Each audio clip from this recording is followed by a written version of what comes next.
the state of Mississippi. Elsewhere, Coahoma is at Holmes Community College. Jones is at Gulf Coast. Southwest playing at Pearl River. And East Central is playing at Itawamba. There's one Saturday game this week. East Mississippi will be at Northwest Community College. So it'll be a while before the Eagles get into region play, into South Region play. In fact, tonight will be the first South Region game for them against COPIAH. And then next week, the Eagles go to Mississippi Delta Community College. It is a Thursday game, but it will be a Thursday afternoon game. It'll start at 2 p.m. up in Moorhead. And then back at home on the 26th of September to take on East Central Community College. So that's a little bit of the schedule for the Eagles coming up. COPIAH coming off victory over Coahoma to start the year, and then a loss to Holmes last week. Next week they go to Jones, then they'll be back at home against Southwest.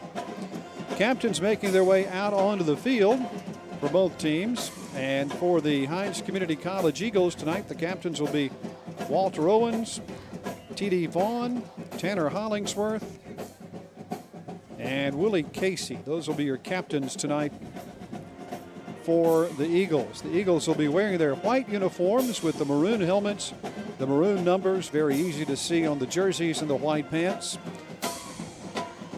And the COPIAH Eagles will be dressed accordingly as the home team, and we'll see what they're wearing when they come out on the field. They're not quite out on the field just yet, but we're just glad to be here tonight to be playing this football game as we had the hurricane come through the state of Louisiana, really right up I-55 overnight last night and into the early morning hours today. And so we hope wherever you are that you are safe, that you and your loved ones are safe, your property is safe.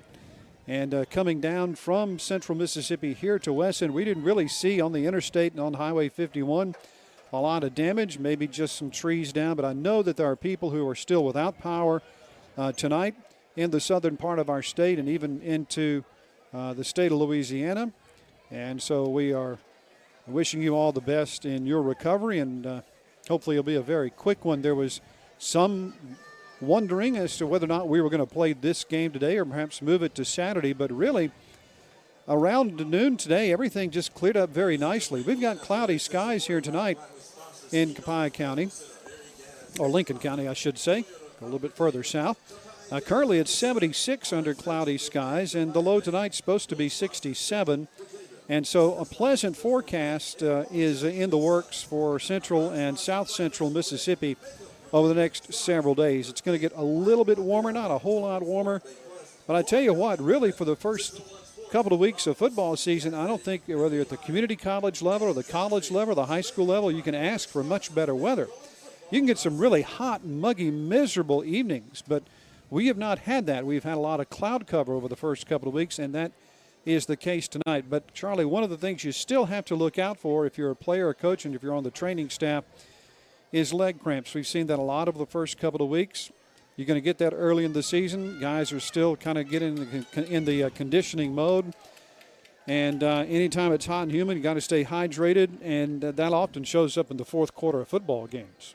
Yeah, that just becomes increasingly frustrating for teams just because, we're early on in the year. It's still really hot out, like you said. I mean, I would be kind of surprised if we saw as many tonight as we've been seeing over the past 2 weeks. It's, we've both been out there. It's beautiful weather out there.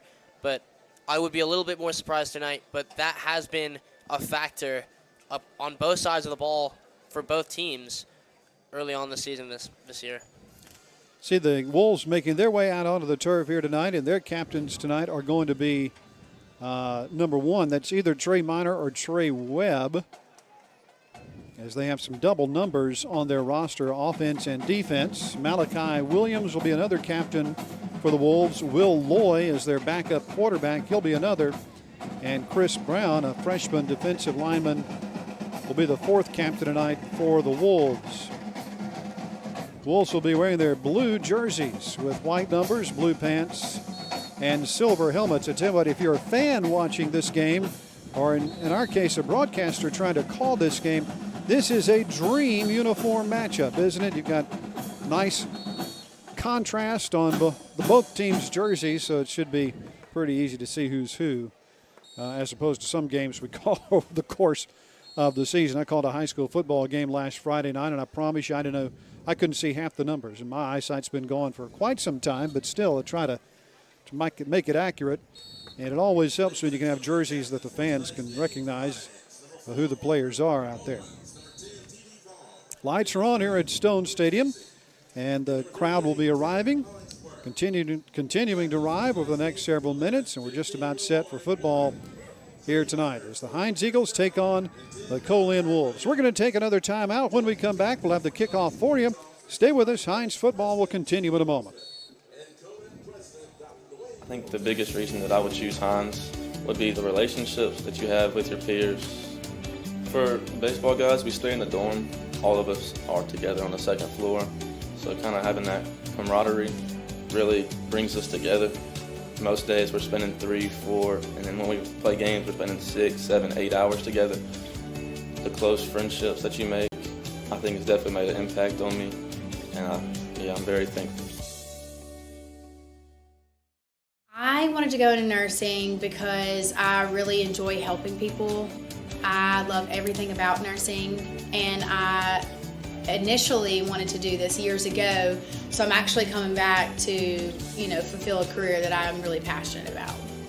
HINDS is absolutely wonderful. Your teachers are passionate, and you can tell they love what they do, and it really makes everything just come together and enjoyable. Elite Physical Therapy wishes all the players a healthy and successful football championship season. Elite is proud to serve the local communities with multiple locations providing secure outpatient therapy and sports medicine services. Our centers specialize in post-op rehabilitation, manual therapy, concussion management, and orthopedics, providing patients convenient scheduling and access to care within 24 hours. If you suffer from an injury, visit myelitept.com to find a center near you. That's myelitept.com. Elite Physical Therapy, proud to serve the state of Mississippi.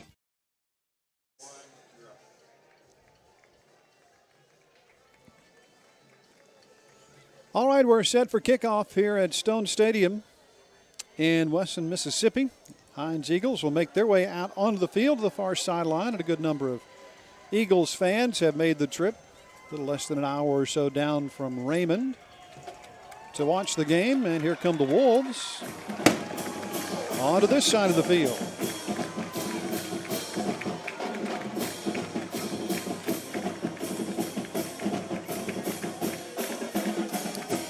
All right, Charlie, you mentioned that these Wolves were nationally ranked before last week and suffered a disappointing loss to Holmes Community College, so they're going to be a little hungry tonight. Both teams have offensive issues, but really the HINDS Eagles have got to get the ground game going. They played a couple of quarterbacks, not much there in the passing game right now, but that ground game's got to get going because that keeps the other team off the field.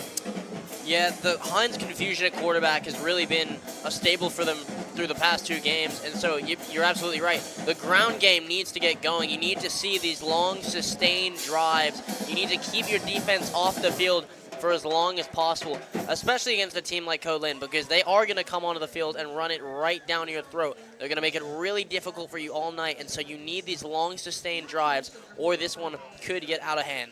Currently, HINDS Community College converting just 23% of its third downs, and they've given up 8 sacks. Both Nasir Donahue and Jabari Watson have kind of taken a beating this year. All right, here we go. Hollingsworth with the kickoff, and we are underway from Weston, Mississippi. The return man from the 10-yard line. Off the far numbers, that's Zy Jackson, finds the seam. Only one man to beat. That's the kicker. Down the far sideline he goes, and he's run out of bounds inside the 10-yard line. And R.J. Hall might have just saved a touchdown there. That's gonna go very unnoticed, but he did just save a touchdown off that. But that is not what you want to see to start a game if you're HINDS.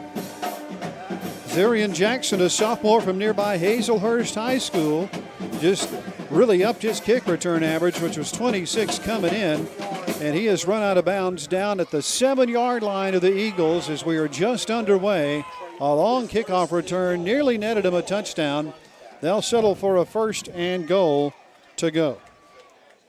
Will Loy, a sophomore from right here in Wesson, is the quarterback. He'll take the snap, and on the handoff, a running play gets him inside the 5. That is Trey Miner, a sophomore out of Natchez, averaging 52 yards a game. It will be 2nd down goal to go from the 4. Eagles will go with 3 wide receivers here. They'll stay with Trey Miner in the backfield.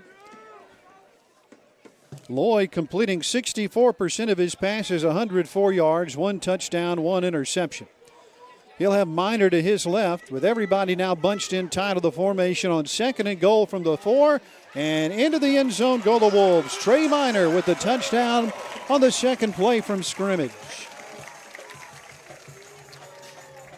Frustrating start there for HINDS. I could have told you in the red zone there was almost no way they were going to throw that ball. That team is going to run it down your throat, and that's exactly what they did.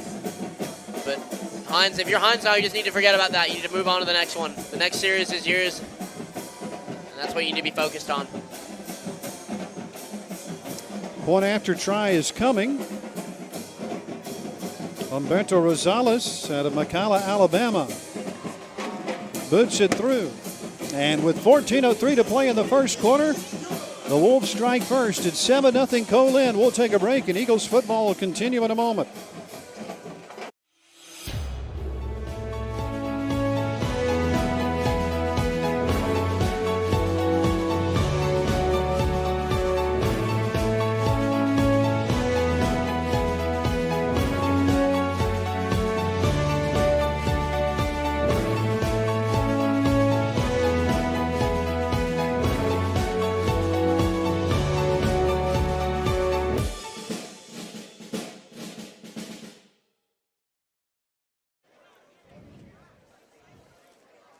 COPIAH with an early lead on HINDS, 7-0 in the opening minute of the ball game. Trey Miner's 4-yard touchdown run finished off a very short drive.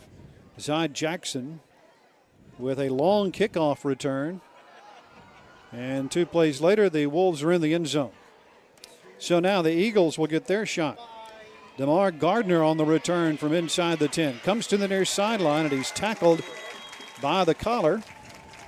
Not a horse collar tackle, just up around the collar. Tackled there by Tenerian Jackson out of Cleveland Central High School. And the Eagles will set up shop 1st and 10. We are told Jabari Watson's going to get the start tonight, the freshman from Fayette, Mississippi, at quarterback for HINDS Community College. 2 of 5, passing 20 yards. The other QB is Nasir Donahue, 44%, 175 yards, but it is going to be Watson getting the first snaps tonight. He'll have Julius Bradley to his left in the backfield. 3 receivers off to the left, 1 to the right side for the Eagles on 1st and 10 from their own 24, and a running play off to the right edge gets them nothing. Blue shirts are there to bounce back the ball carrier Bradley. No gain on the play, 2nd and 10. Up front for the Eagles, it's Gerald Woods at left tackle, Tyrone Butler at left guard. The center is Cameron Williams. The right guard is Willie Casey, and the right tackle is Saquon Miles. 2nd down 10 for the Eagles. Watson steps back, fires left side, pass is caught at the 30-yard line. Catch made by T.D. Vaughn, who weaves his way forward to a 1st down pickup at the 35. It's a nice job by the O-line there. Getting a lot of time to throw that ball. Finds his open receiver. That's a good play for 1st down. T.D. Vaughn, Tyrell Pollard, Trey Henderson, DeMar Gardner, all listed as wideouts on the depth chart to start this ball game for the Eagles. 1st and 10 for HINDS at their own 35. Ball's on the far side hash. They're moving left to right, and this is a handoff straight ahead. Again, nothing much there. So 2 running plays of the 3 they've run. Neither running play has netted a yard. It'll be 2nd and 10. Bradley on that carry again. Yeah, just already you're seeing the Eagles' running struggles continue. So they're going to have to find a way to punch open a hole here. No gain on the play is 2nd and 10. 2nd down 10 now for the Eagles.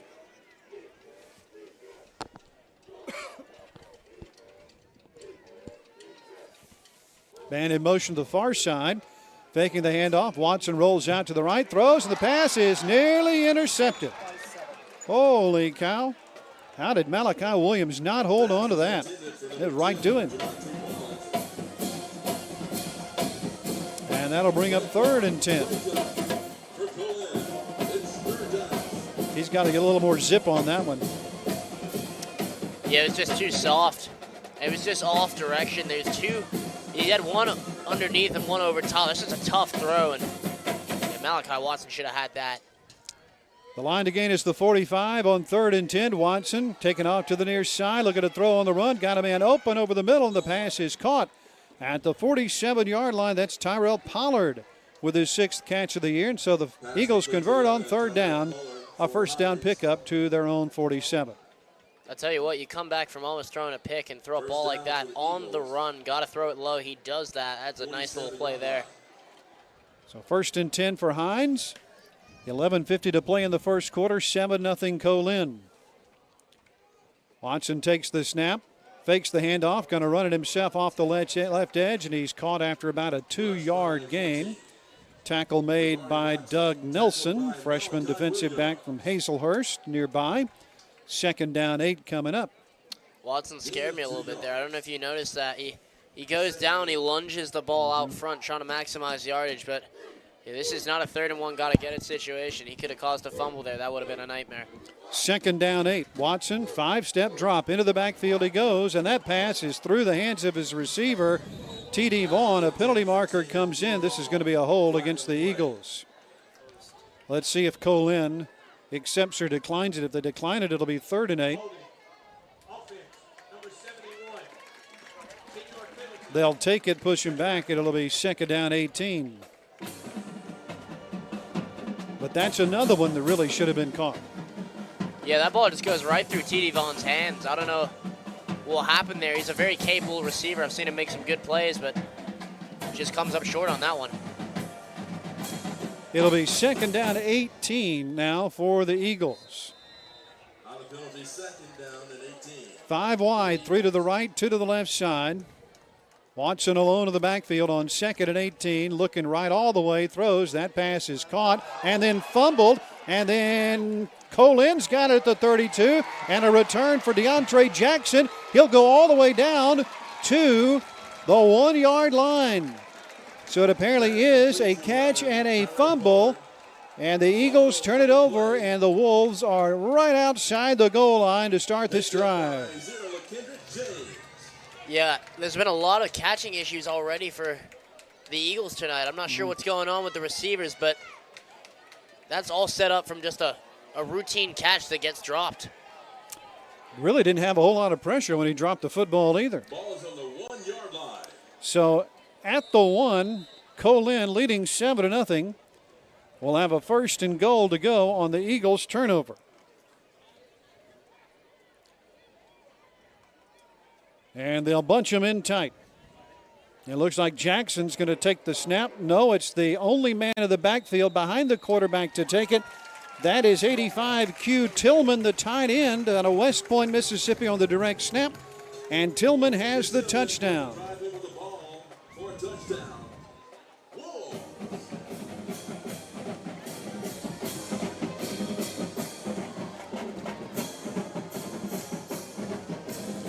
So the first Wolves touchdown came on a drive that started at the Eagles' 7, set up by a long kick return. Their second touchdown set up after a Eagles fumble. And now the point after is up and through. And with 10:42 to play in the first quarter, Colin off to an early lead. It's 14-0. We'll take a break, and Eagles football will continue in a moment.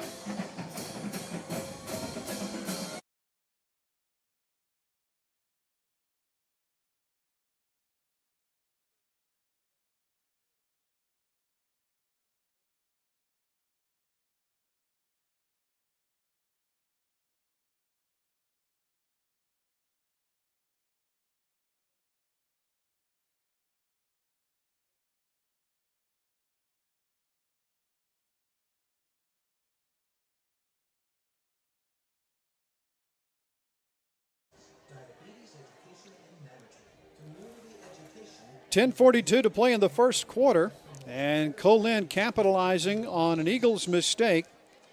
A HINDS fumble that's returned to the 1-yard line where Q Tillman punches it in from a yard away, and it's 14-0 in favor of the Wolves. Eagles are going to get the football right back, but Charlie, you brought up a good point. They need some stickum on their gloves or something here tonight, this wide receiving core does. Yeah, and it's interesting because that drive was going fairly well for HINDS. As we talked about it pregame, you just need these long, sustained drives. They had the ball for a few minutes. They were starting to convert. I was starting to feel pretty confident about their ability to come down. You have the penalty, and then all of a sudden it starts going wrong with the receivers, and then you have a fumble, and all of a sudden you're down by 14. So a very frustrating start for HINDS, but if they can clear that and figure out their hands, they're more than capable of going down and scoring on this drive. They'll start after the kickoff goes into the end zone on their own 25-yard line. 1st and 10. 3 receivers right, 1 left. Man in motion goes to the left side. This will be a running play for the Eagles. I believe that's Jamarian Johnson, number 9, a sophomore running back out of Tuscaloosa, Alabama. And he only gets 2 yards. So Johnson on the carry, spelling Julius Bradley. 2nd down 8 for the Eagles. Line of scrimmage becomes the 27. Watson back to pass, has some time. Now it's going to scramble to the left side, and up the field he goes to the 35, cuts to the right, and he's down to the 37. And there's a nice scramble by the quarterback, Jabari Watson, to pick up a first down for the Eagles. Well, what we're seeing tonight that we didn't see, or that we haven't seen in the previous 2 games, Watson's got a little bit of time. And so he's got the ability now to throw the ball, and he's also very good with his feet. So, now he's got a bit of options. So this is going to be a better setup for Watson throughout this game. 1st and 10. Watson steps back. Going to throw left side pass a little high, but caught by Trey Henderson for a gain of 3. I think they ruled it incomplete. They rule it incomplete, so it's 2nd and 10. By the way, I don't know if you've noticed this. I'm sure I'm late to the game like I am in most things in life. I really like the down and distance markers here. You see, the 2nd down is really, the yard marker is, down marker rather, is certainly well lit. But on the yard to gain marker, they've got the number there that they need to gain. That's very nice. Henderson on the pass catch near side out to the 42-yard line. I don't know if that's an automatic thing that's based on some type of, wireless transmission, but it's kind of convenient for fans and us alike. Yeah, it's been a game changer for me so far. It really is, isn't it? Got a penalty marker on that play after the catch was made. The receiver was down at the 42.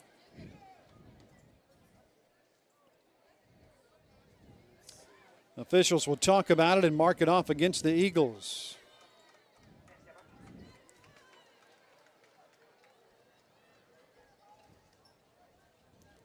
And we'll get an indication from the referee in just a moment. Pass interference against the Eagles. They call Pollard on the pass interference. That's a tough call. So it'll be 2nd down now and 24. Yeah, this is when that down and distance marker with the display over there makes it really nice, right? Yeah, exactly. You can see very clearly. We can now tell exactly how long a country mile is. 2nd and 24. Watson throws, crossing pattern to Henderson, who makes the catch. He's got a blocker along the far sideline, and he's run out of bounds around the 39. That'll set up a 3rd down at about 9 for the Eagles.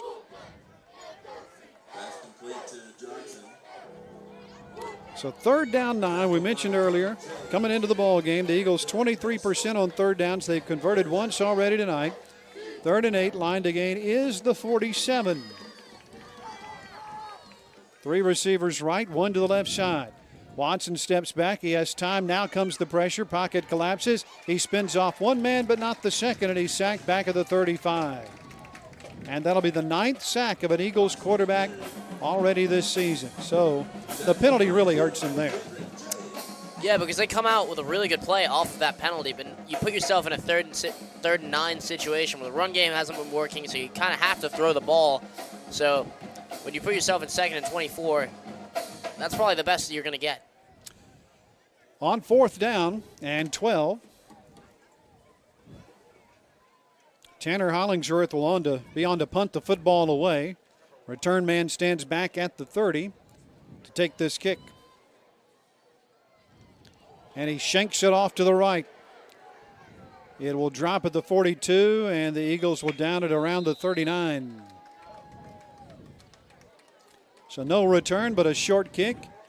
And the Colin Wolves will start at their own 40. 1st and 10.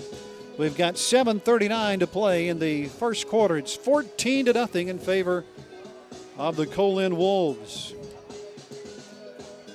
This will be the first time we really get to see what this Colin offense looks like. Yeah, they've run, 3 plays on offense, and they've got 14 points. Yeah, all within the 5-yard line. Will Loy, the quarterback, with a man to his right of the backfield. 3 wide receivers to the right side.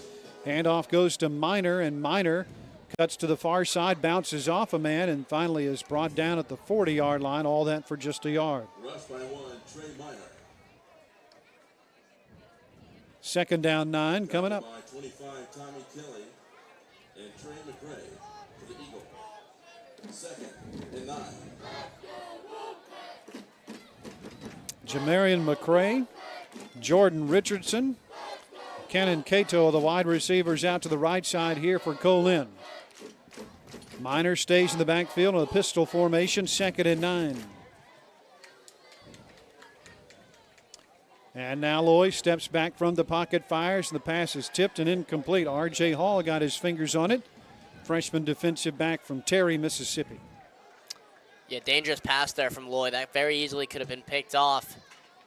You can tell, even though he got there, R.J. Hall a little frustrated. He couldn't get both hands on that for the pick. So 3rd down 9 for the Wolves. They need the 50-yard line to keep this drive alive.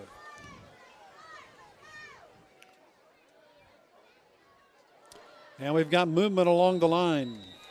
HINDS defensive lineman jumped. I love it when the flags goes out. Both teams immediately point at each other. Yes. They jump first. No, you drew me offside. Then the referees have to decide. Can imagine it's awfully difficult a lot of times to make those kinds of decisions. Yeah, I thought I saw HINDS jump off first here, but he's certainly claiming. Yeah, offsides against the Eagles. Yep. I think probably 8 times out of 10, that call is going to go against the defense. Yeah, rarely ever do you see a call for someone getting drawn offside. Or drawing someone else offside, I should say. So from 3rd and 9 to 3rd and 4, line of scrimmage becomes the 36. Halfway through this first quarter, 14-0 Colin. Defensive changes for the Eagles.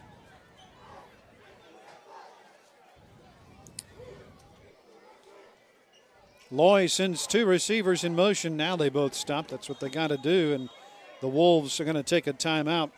Coach Glenn Davis, in his 21st year here at Colin, doesn't like what he sees. So we'll take a quick break. 3rd and 4 coming up. When we come back, it's 14-0 Colin, and HINDS football continues in a moment. Mississippians love football, and our high schools throughout Mississippi stay connected with their students, parents, and community by live streaming events, including football through WSN Live. WSN Live provides your school with everything you need for professional and seamless live streams that are easy for students to run. And your fans can watch online from anywhere on any device. With WSN Live, your school gets the right gear, a rock-solid network, and game-time tech support. Learn more at WSNLive.com.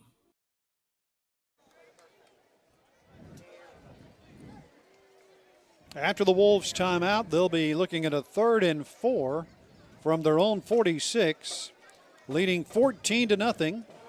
Just under 7 minutes to play in the first quarter. So 2 receivers to either side. Miner, the running back, to the left of Loy, in the quarterback of the backfield. And Lloyd takes the snap, turns it over, stays in the pocket, fires, pass tipped and incomplete. Intended for Trey McCrary, maybe a little high, but he got both hands on it, just couldn't haul it in. They always say if you get both hands on a ball, you should come down with it. So He'll be a little frustrated about that one, but nice break there for Hinds. They're going to get off the field. Yeah, they really needed that. They needed to have a drive where their defense did not give up a point. That can just bring a little bit of confidence, maybe, in the sense that when they're not within 5 yards, they can't score against us.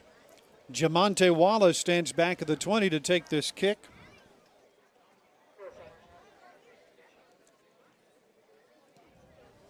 And the punt is away off the foot of Rosales. Eagles let it bounce, and it'll be down at the 18. That's where the Eagles will start. 1st and 10, down 14-0.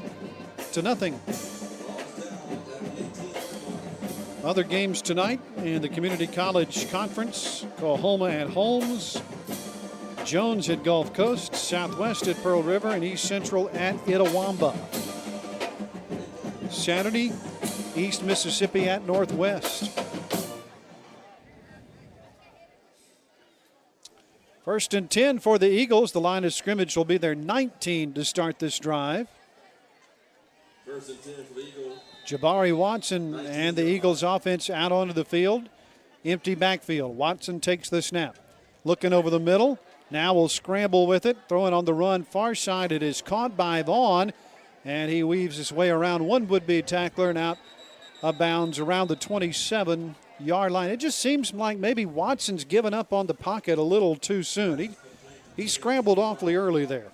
Yeah, he's a good scrambler, and you can tell he enjoys scrambling, but the issue is he's got to stay in the pocket because his receivers don't have time to get themselves open because he's already taken off. So again, a nice throw on the run there, but he can just give himself a little bit more time, allow them to get open just a little bit more. That's up to that offensive line, which has given up 9 sacks already this year. Running play straight ahead, and that is no gain on 2nd and 2. Yeah, and you talk about the offensive line. That's why it's been so difficult for Hinds to really find an identity running the ball, because there's just every run play I see, there's no gaps, and so they've had to rely more on throwing the ball. On 3rd down and 2, Watson's going to let it loose down the right sideline. And a little pushing and shoving. No penalty flag down as Pollard can't catch up to the pass. And that'll mean 4th down and 2 for the Eagles. That's a shame because Pollard beats his man there by the end. And that ball's uncatchable, so that can be ruled a PI. Just a little overthrow there by Watson. Got a good arm, but just a little bit of an overthrow.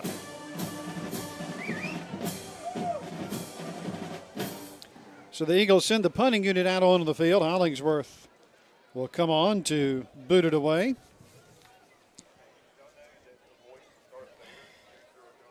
Fourth down and 2 for the Eagles.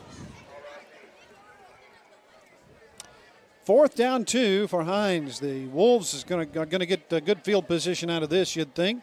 Watch a nice boot by Hollingsworth. Receiver goes back into his right 10 yards, and he's run out of bounds at the 30-yard line. Boy, that's a really nice kick, about a 44-yard pooch there for the Hinds kicker.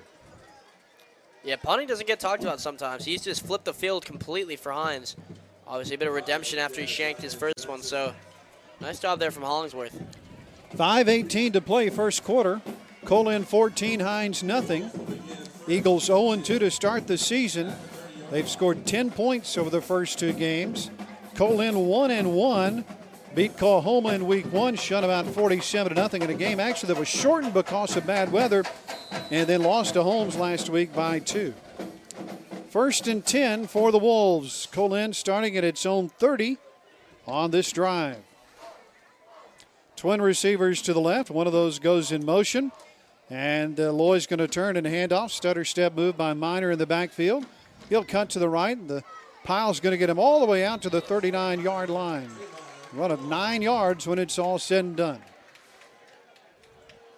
You just can't allow too many plays like that. You can't allow Colin to go fast and run the ball down your throat. 2nd down 1. Wolves will go in a hurry with receivers stacked to either side. Right side pass is caught. That is Jordan Richardson out of Gainesville, Florida, making the catch, and he's got the first down after the run to the 45.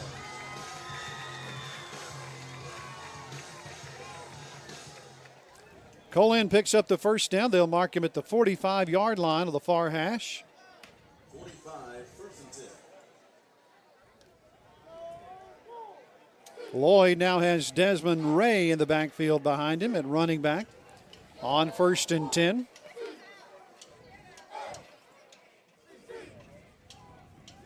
And Roy to throw, and down the far sideline, the pass is caught. Good job by the receiver, Matt Mayfield, a freshman from Sunset, Louisiana, his 5th catch of the year. He turned it just at the right time, and boy, the quarterback, Will Lloyd, delivered it right between the 1 and the 1 in his jersey. Yeah, that's a perfect throw from Lloyd. He's just got to turn around. It's right in the basket. That's a really nice throw. At the HINDS 20-yard First down pickup to the Eagles 20. 1st and 10 for COPIAH. 3:42 and counting to play in the first quarter. It's 14-0 in favor of the Wolves. Lloyd drops back, quick drop. Pass left side is caught by McCray, and he is dropped in a hurry by a couple of Eagle defenders. Nice job there by Preston Clendenin and William Harry combining on the tackle. 2nd and 10, no gain. tackle by 7, Trey McRae.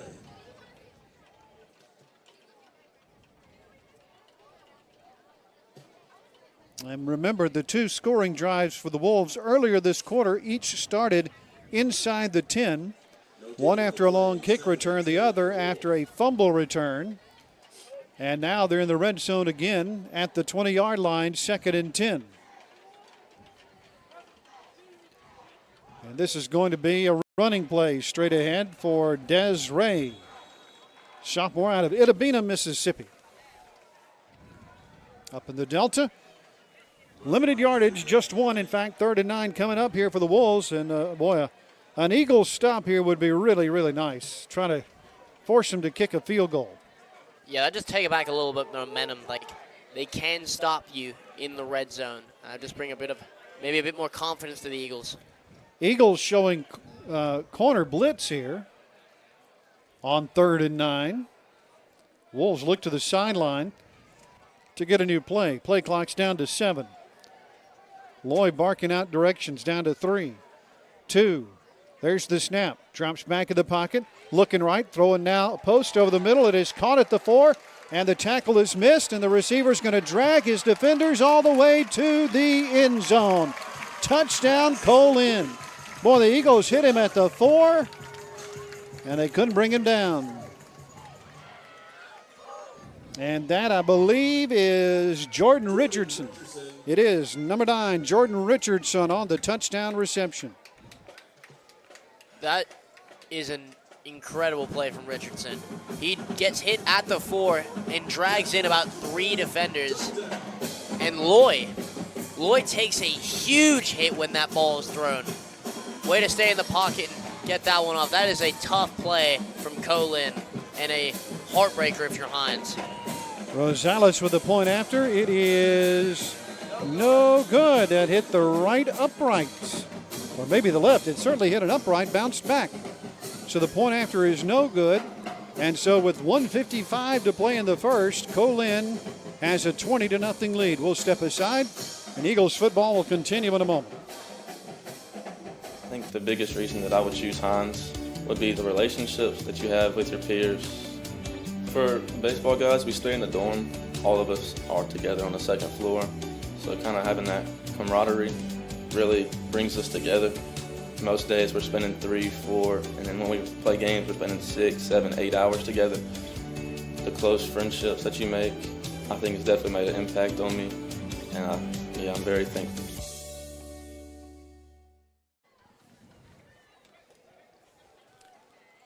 Well, the HINDS Eagles have dug themselves a little hole here to start this game. 20-0 COPIAH early on. And the Eagles get the football back. Return from the 6-yard line.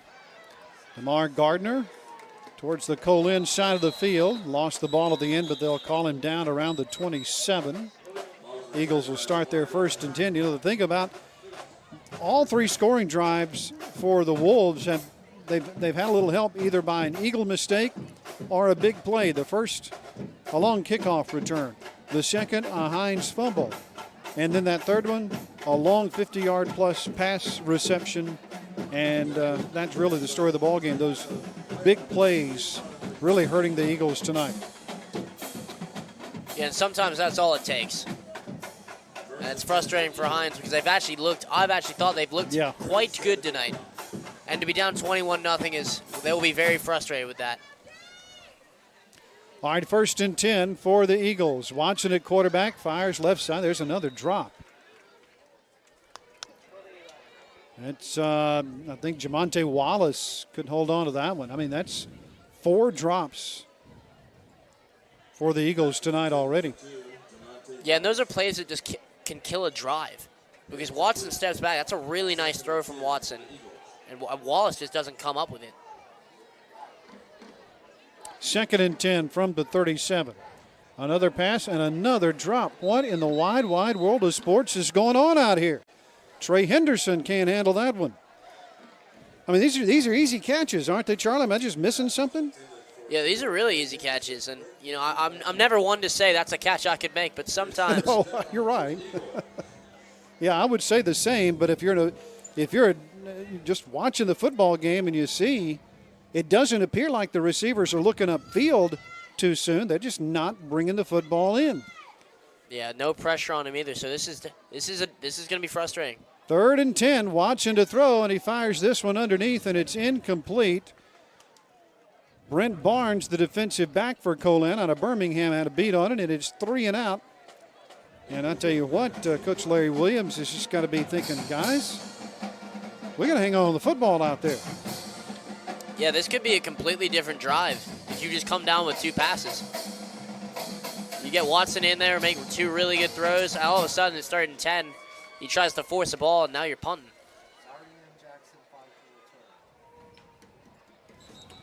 So punting time for the Eagles, but before they can do that, a penalty marker flies on the Eagles sideline.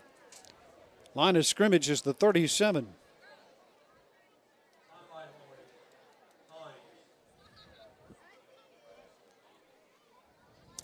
I think I heard a sideline warning. Okay, a sideline warning over on the Hinds sideline. The get back guy is going to get after it. No penalty yardage marked off, just a warning. 4th down, they'll punt it away. Nice end over end. And that's Mike Williams on the return. And Williams out to the 41. Good starting field position for the Wolves. We are at a minute 19 to play in the first quarter. 20-0 COPIAH. Another thing about those drops, that was a 36-second drive for the Eagles. You can't be on the field for 36 seconds and give them back at the 40-yard line. Yeah, because now your defense has to go back out there, and that's just time that adds up during the game. You get down to the end, if they can pull this one back with your defense on the field, they're just going to be tired. All right, 1st and 10 for COPIAH at their own 41. Lloyd to throw. Over the middle pass caught by the tight end at the 40-yard line and down to around the 36. That's Elijah Lag, the tight end. 6'3", 237 out of Mountain Home, Arkansas. Big catch. That's a good throw from Lloyd because he's got to get that over Walter Owens.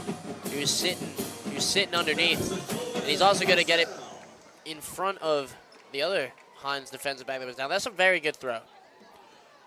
Eagles make some defensive substitutions. 1st and 10 for COPIAH at the Eagles 38. Final seconds ticking off the first quarter clock here. Time it up for 1 or 2 more plays.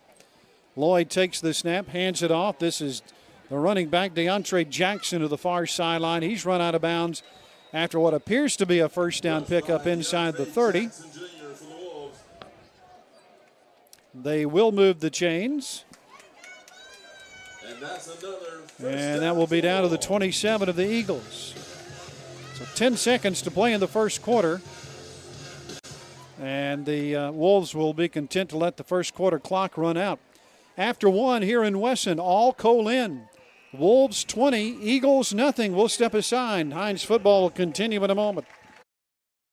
I wanted to go into nursing because I really enjoy helping people. I love everything about nursing, and I initially wanted to do this years ago, so I'm actually coming back to, fulfill a career that I'm really passionate about. HINDS is absolutely wonderful. Your teachers are passionate, and you can tell they love what they do, and it really makes everything just come together and enjoyable. Elite Physical Therapy wishes all the players a healthy and successful football championship season. Elite is proud to serve the local communities with multiple locations providing secure outpatient therapy and sports medicine services. Our centers specialize in post-op rehabilitation, manual therapy, concussion management, and orthopedics, providing patients convenient scheduling and access to care within 24 hours. If you suffer from an injury, visit myelitept.com to find a center near you. That's myelitept.com. Elite Physical Therapy, proud to serve the state of Mississippi. Reed Vance, Charlie Rook with you from Stone Stadium in Wesson, Mississippi, as we start the second quarter on this muggy but pleasant Thursday night. COPIAH Lincoln Community College leading Hinds Community College 20-0. Colin has a 1st and 10 at the Hinds 27 to start the quarter. And before the play can develop, a penalty marker flies on the far side. This will be a false start against the Wolves.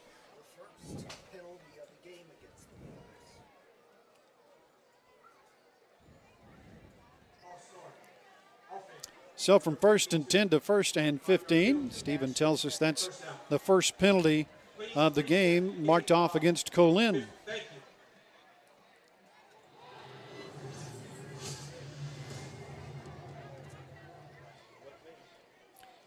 So 1st and 15 now from the Hinds 32.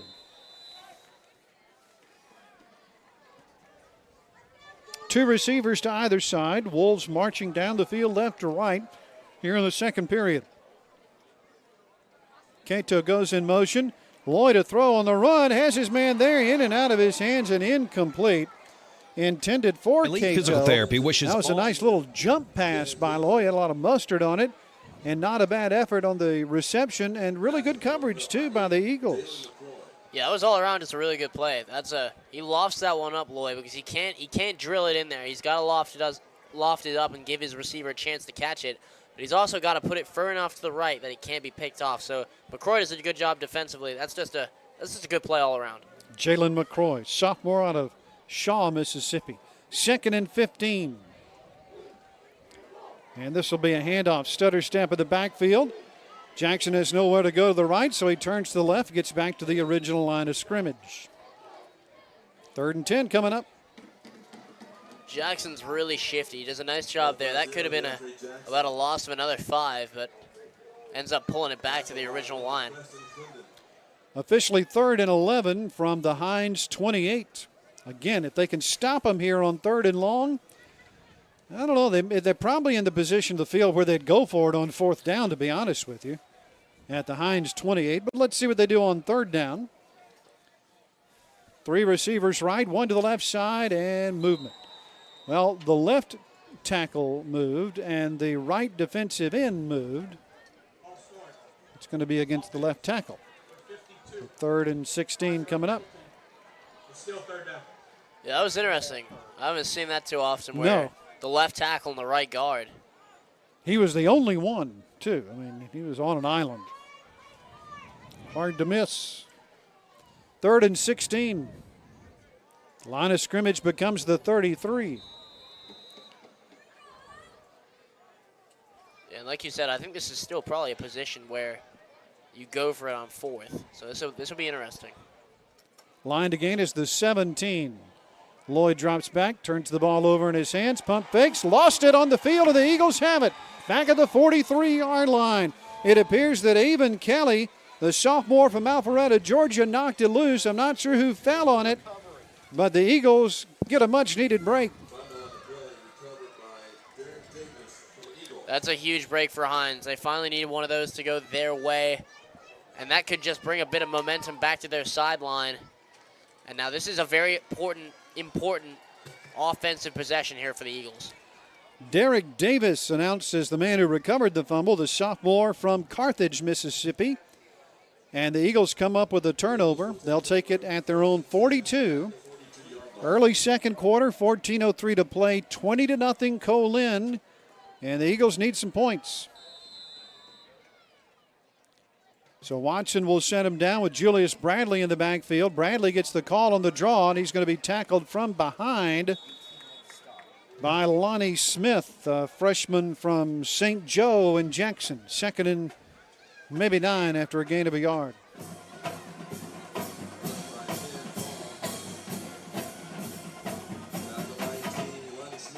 Gain to the 43. Second down 9 it is. I'd like to see them go back to the air here.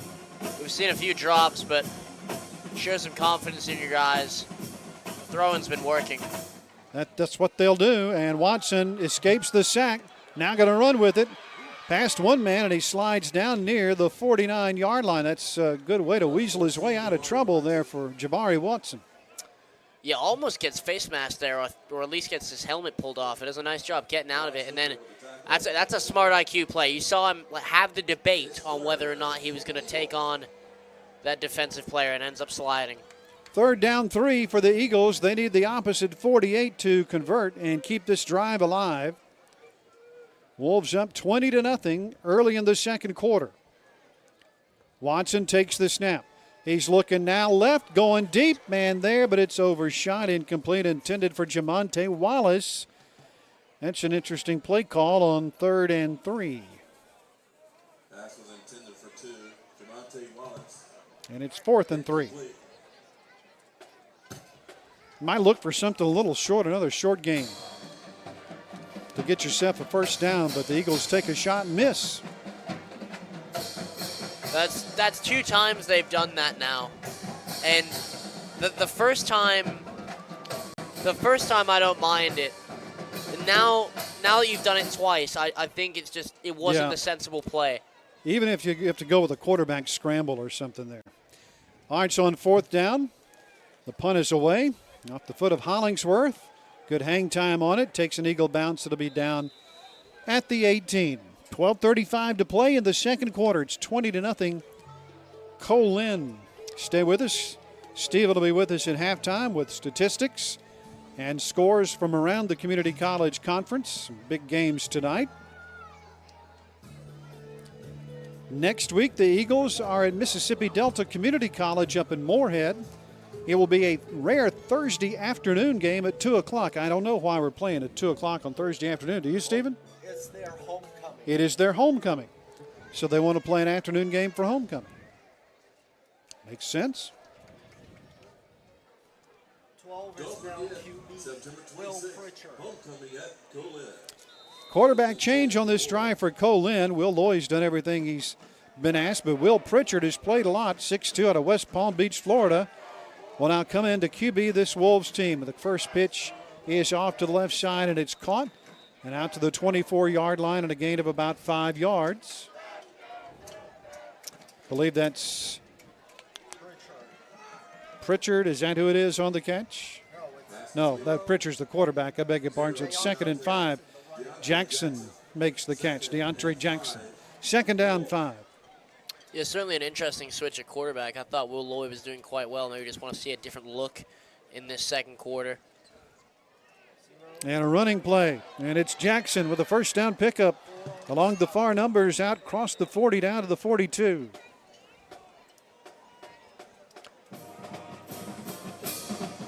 Will Pritchard has played this year. 52% pass completion, 120 yards and a touchdown. This COPIAH team plays 2 QBs. And this number 2 guy has got him a first down to the 42-yard line. 11.5 to play in the second, 20-0 Wolves. Eagles jump, but they get back across.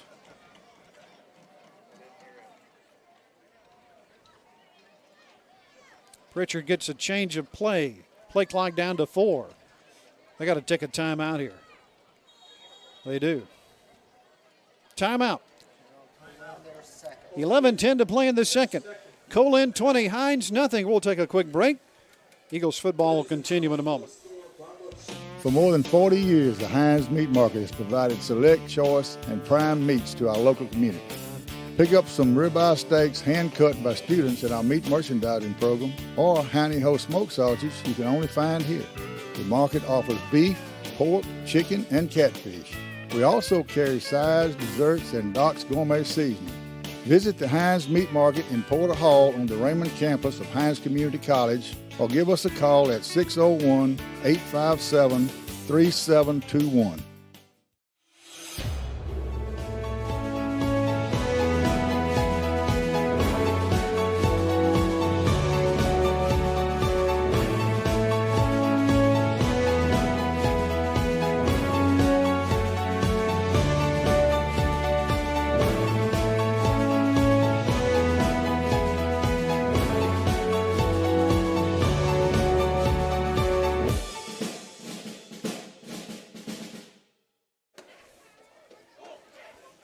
After the timeout on 1st and 10, quarterback rolls out and he will throw it at the feet of a potential receiver.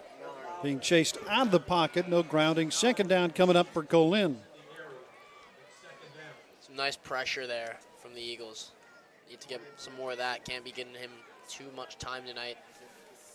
Pritchard was not very interested in running around looking for yards on that play.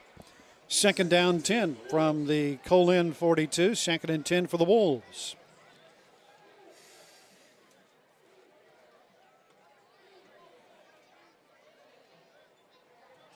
Pritchard takes the snap, turns and gives it to Jackson. Off left tackle, looking for a corner to turn. He does, out to the 50.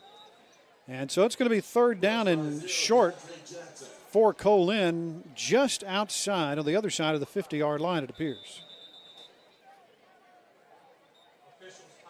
An official's timeout. We've got a Eagles player at the end of that play that's slow to get up off this artificial turf at Stone Stadium.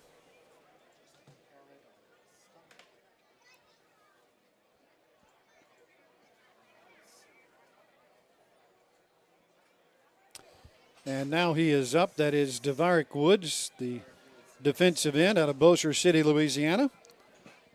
And he's helped a couple of steps over to the sideline. Talked about cramping earlier. I'm not sure if it's that, though. Or maybe he just... Yeah, I don't think so. He got up pretty quick. I didn't see him stretching out a leg or anything. Yeah, maybe a ankle roll or something. The officials will take the opportunity to give everybody a water break.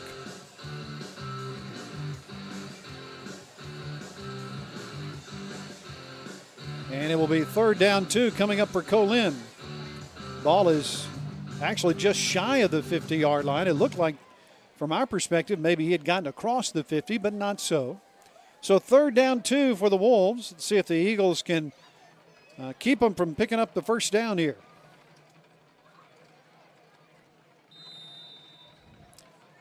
Pritchard on his first drive at QB for Colin from the pistol.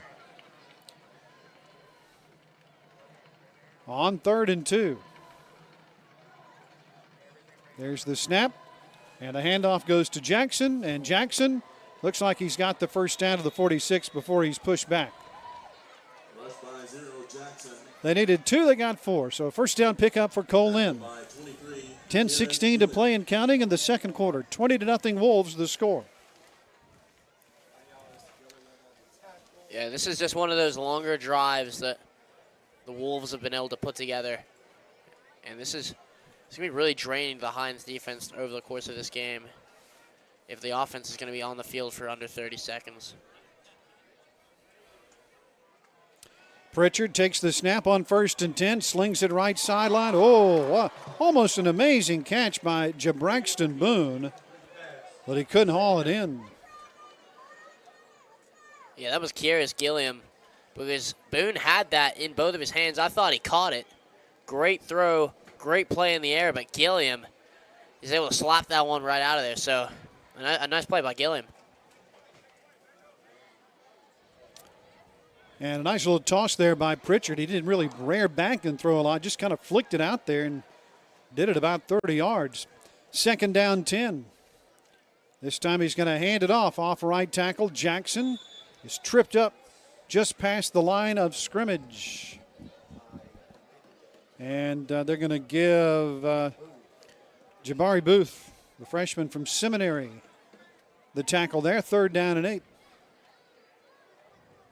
Nice hit from Booth. But, yeah, Pritchard looks really comfortable with his arm. 3rd and 8 here. Lined again is the 36 for the Wolves. The Eagles jump, and the penalty marker comes in.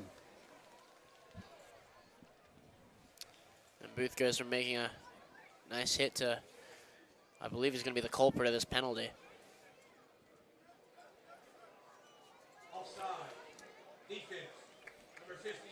So from 3rd and 8 to 3rd and 3.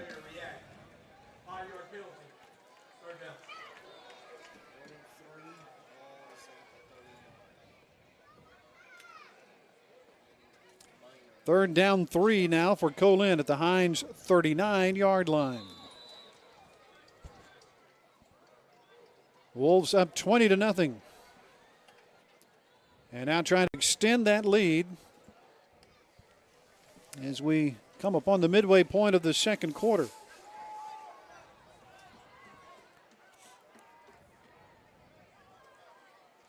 Pritchard takes the snap, stays in the pocket. Now being chased and sacked back at the 50-yard line. That's T.J. Grant, freshman from Tuscaloosa, on the big loss. Yeah, and what you notice about Pritchard is he wants absolutely nothing to do with trying to scramble out of the pocket there. Doesn't have it, tries to slide down. That's a nice defensive stop from Hinds. Let's get the offense back on the field, see if you can get some points on the board. Big loss back to the midfield stripe, and now the Eagles get the football back, but they could be pinned pretty deep. Rosales, the punter, stands back at his own 35. Return man back at the opposite 18 for the Eagles. The kick is away. Nice high end over end. Great hang time. Wallace fumbles it at the 5. Loose ball, and he picks it up at the 2. Oh, my goodness.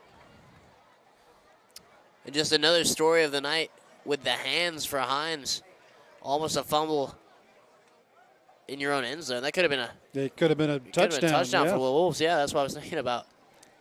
Is a tough play, but luckily comes up with it. But now, I mean, now you put yourself on the 2-yard line.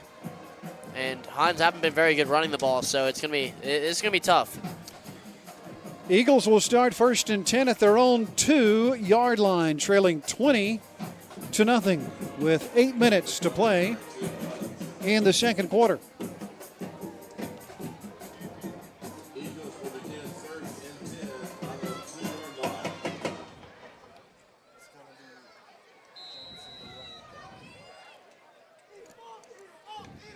Watson takes the snap for the Eagles, fakes the handoff on the run near side. He's tackled at the 4. A good job there by Ricardo Butler Jr., the senior defensive back out of the great city of Alligator, Mississippi, with a good open field tackle. Tackle by number 2, Ricardo Butler. I like the play call there. Let Watson take it, but just couldn't quite get outside. 2nd and 8 for the Eagles. 2nd down 8 for Hinds. Jamarian Johnson in at running back. And the quarterback Watson to throw from his own end zone. Coming near side, pass is going to be caught but out of bounds. It's a nice catch by Luke Boland, but he was hit out of bounds. And it's going to be 3rd and 8. That's frustrating because that's a really good catch. He gets up in the air for that one, takes a hit and hangs onto it, but you know the DB is able to get him out of bounds. But even Watson, that's a really nice throw. So Hinds has come up a little short there. 3rd down 8 for the Eagles. Line to gain is the 12. They need to get some yardage here. Handoff straight ahead. They'll only get to the 5, a yard, and that's it, and it's 4th down. And that's a very conservative play call on 3rd and 8. I know you probably want to get a little bit of room maybe for your punter, but not much running room between the tackles tonight for the Eagles, and now it's 4th and 8. And Tanner Hollingsworth will stand just a couple of yards shy of the end line to kick this one away. The Colin punt return man stands back at the Hinds 42.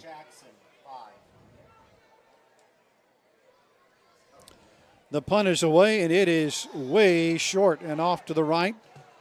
It'll take an eagle roll. That's the only redeeming factor out of that. Down to the 40, check that, the 34-yard line. So the Colin Wolves will start at the 34 of the Eagles. 6:25 to play in the first half. 20-0 Colin is the score.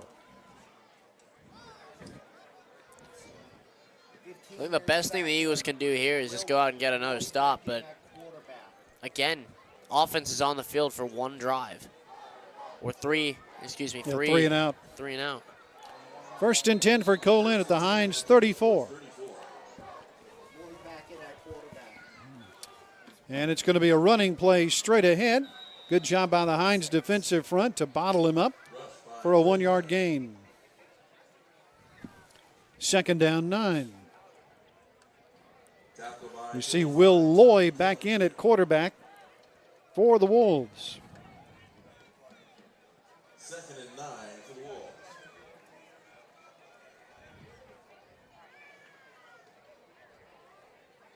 Loy with 3 receivers to the right. They'll hand it off.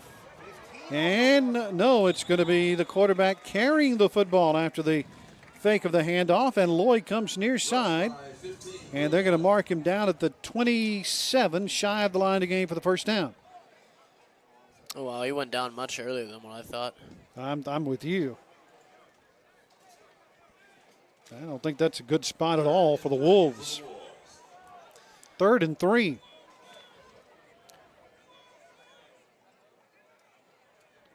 And Lloyd takes the snap and hands it off to Miner. And Miner has the first down across the 20 down to the 18. Miner looks really good going downhill tonight. He causes a lot of power. Just very hard to take down. He's only 5'10", but 192 pounds. That's a hard man to stop. Out of Natchez High School. And it'll be 1st and 10 for the Wolves at the Hinds 18 with 4:53 to play in the first half. And the Wolves up 20-0. 2 receivers left, 1 to the right side. Lloyd sets him down with Miner to his left in the backfield. They'll fake it to Miner.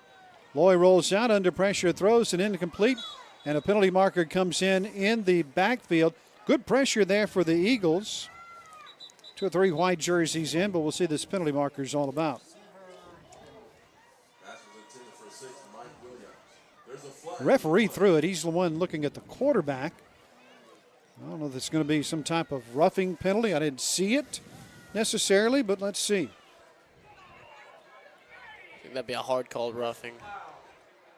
Yeah, it is. High hit to the quarterback, says the referee.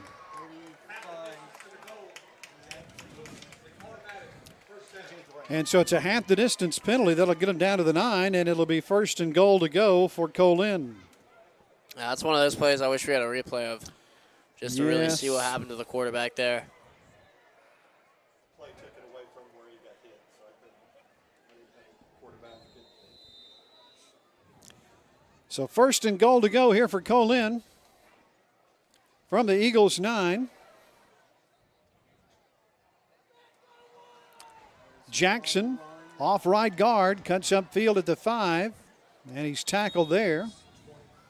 Among the Eagles on the tackle, Tommy Kelly Jr., the sophomore out of Provine High School in Jackson. 2nd down goal to go for Colin.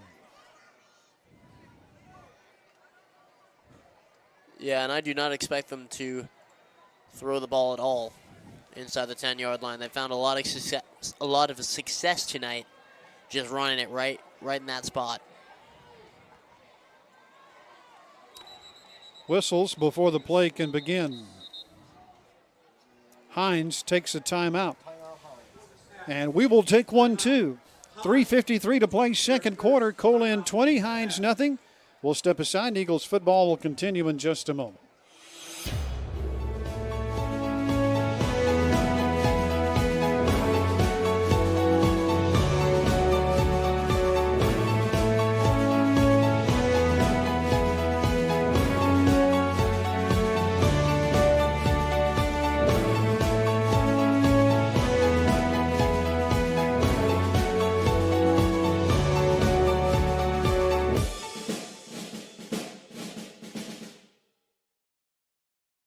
Mississippians love football, and our high schools throughout Mississippi stay connected with their students, parents, and community by live streaming events, including football through WSN Live. WSN Live provides your school with everything you need for professional and seamless live streams that are easy for students to run. And your fans can watch online from anywhere on any device. With WSN Live, your school gets the right gear, a rock-solid network, and game-time tech support. Learn more at WSNLive.com.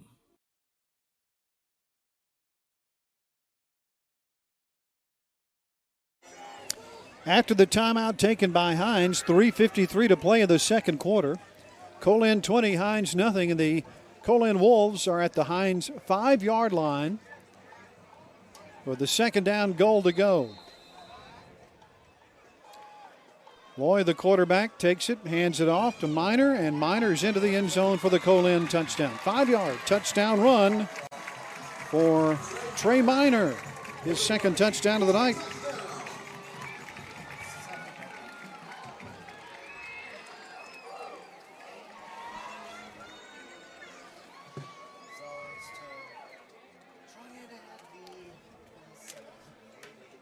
So that makes it 26-0 Colin. But the point after pending.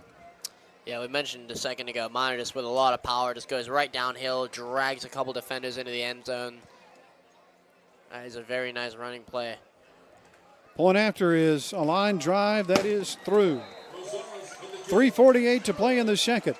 Colin leads it 27-0. We'll step aside, and Eagles football will continue in just a moment.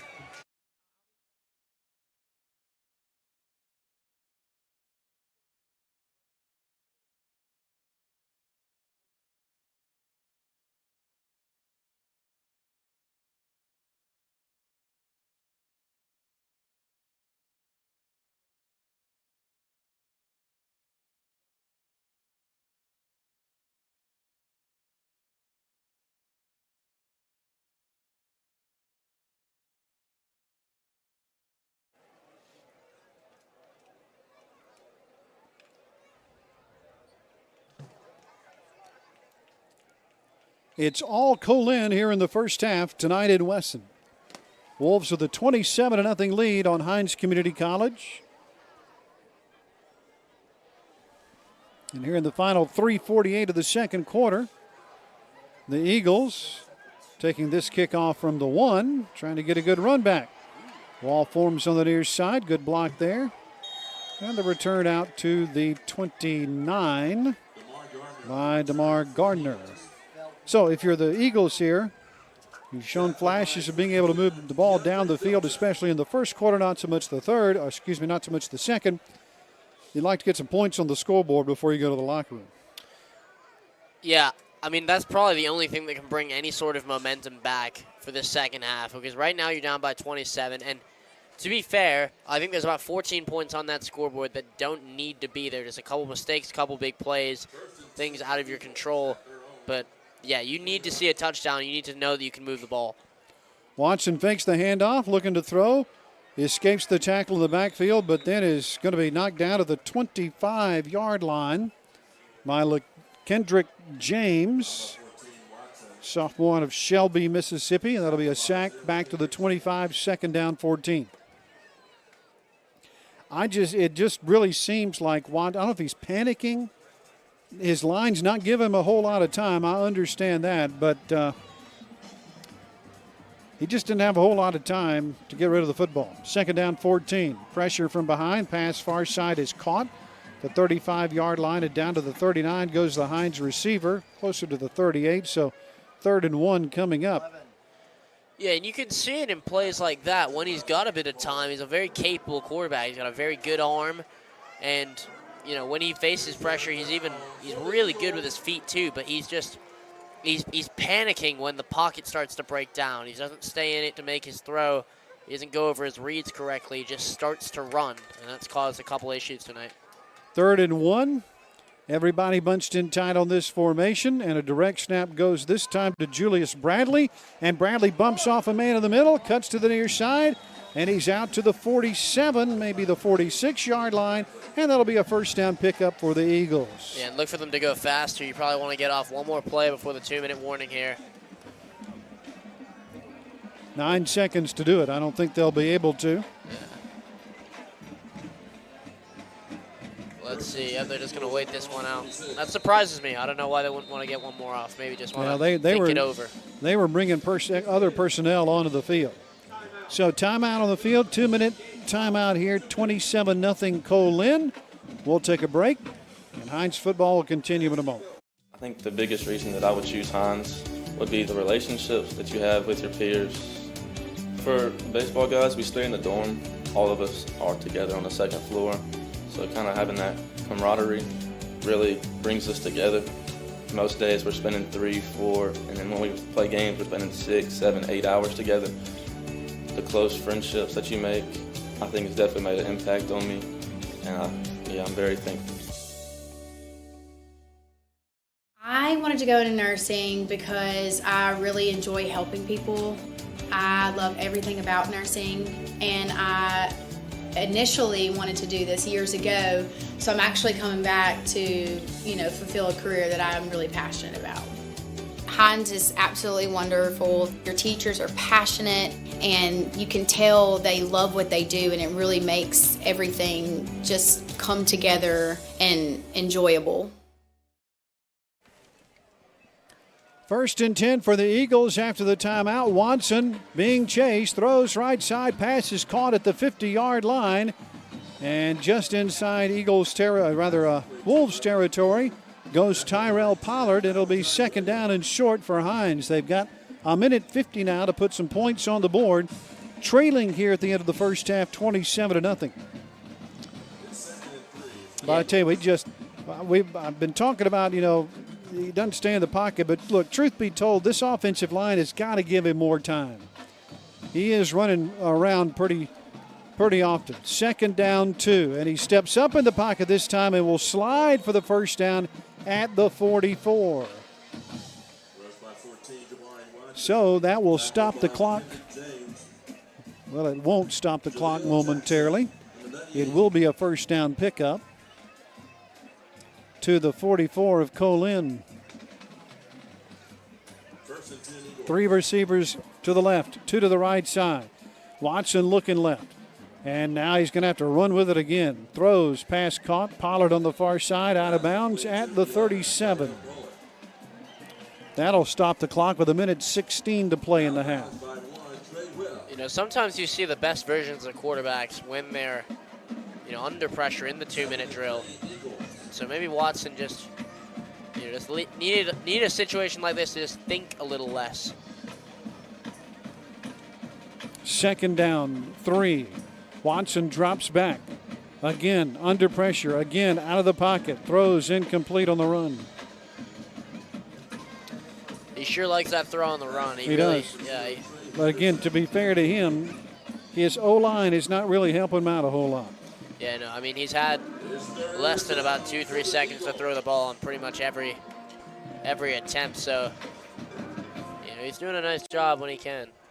1:10 now on the clock as it stops after the incomplete pass. 3rd down, 3. Line again to 34. Watson on the run again off to the right side, being chased out of bounds, and he's going to lose yardage back to the 41. Kendrick James and Jamar McCarter have just been all over the quarterback tonight. And it's 4th down, 7. Yeah, I'm sure it's becoming increasingly frustrating for Watson just having to run every single play. But this is absolutely 4-down territory. And so 7 to gain. This is, they've got to go to the air. Let's see what they do. And a timeout called by the Wolves with 1:04 to play.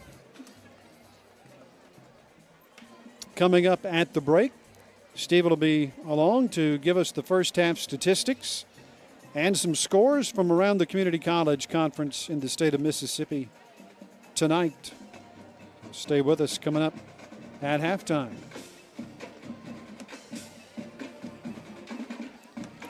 Pretty good crowd on hand tonight at Stone Stadium. pleasant night to come out and watch football. Another nice night, relatively speaking. We've had some rain on game nights, but nothing terrible, and certainly better than sweltering and 92-degree heat, as it often can be to start these games early in the season. Also, just a really nice facility. I love the scoreboard they've got there. I've seen a lot of the graphics tonight. Big video board. Artificial surface. Also the home of the Wesson High School Cobras. I'm pretty sure they're the only Cobras in the state of Mississippi. One of the only Cobras I've ever heard. 4th and 7. Watson under pressure. Crushed. They'll mark it a sack as he goes down all the way back at the 37 of the Eagles, but he was hit at about the 47 before he was pushed back the whole way. And so Colin is going to get the football back. And they're going to have some time to do something with it. 59 seconds. Yeah, Colin knew that was going to the air. They loaded the box. They got pressure immediately. Watson never stood a chance. Speaking of nicknames, certain places around here you see Colin listed as the Wolf Pack, and I've always known them as the Wolves, but I asked somebody about that before the game. Why do I see some Wolf Pack stuff around here? I think for a while they tried to go for that. They got a cease and desist letter from North Carolina State University, which seems a little petty to me. But then again, I'm not a lawyer and I don't play one on TV. 1st and 10 for the Wolves. Lloyd throws on the run, passes incomplete. 2nd and 10 coming up at the HINDS 48. I mean, really, if you're in Raleigh, North Carolina, do you really care that a community college in South Central Mississippi has the same name as you do? Do you think they're really going to compete for your merchandise in such a way that it puts you at a competitive disadvantage? 2nd down 10, running play, far side, Trey Minor, and Minor out to the 43. It will bring up 3rd down short. 43 seconds to play here at the end of the first half. The Wolves look like they want to hurry up and get at least one more play away here. Be a good time perhaps if you've got a shot at the end zone for the Wolves. 3rd and 5. Line of scrimmage, the 43 of the Eagles. Play is snapped at 24 seconds on the clock, and they're going to go deep. Right side, man is there, but just past his outstretched arms. It's incomplete. The Eagles had double coverage there on Cannon Cato, but just a little too much mustard on that throw. Yeah, Cato got around both of them. That's just a little too much from Loy.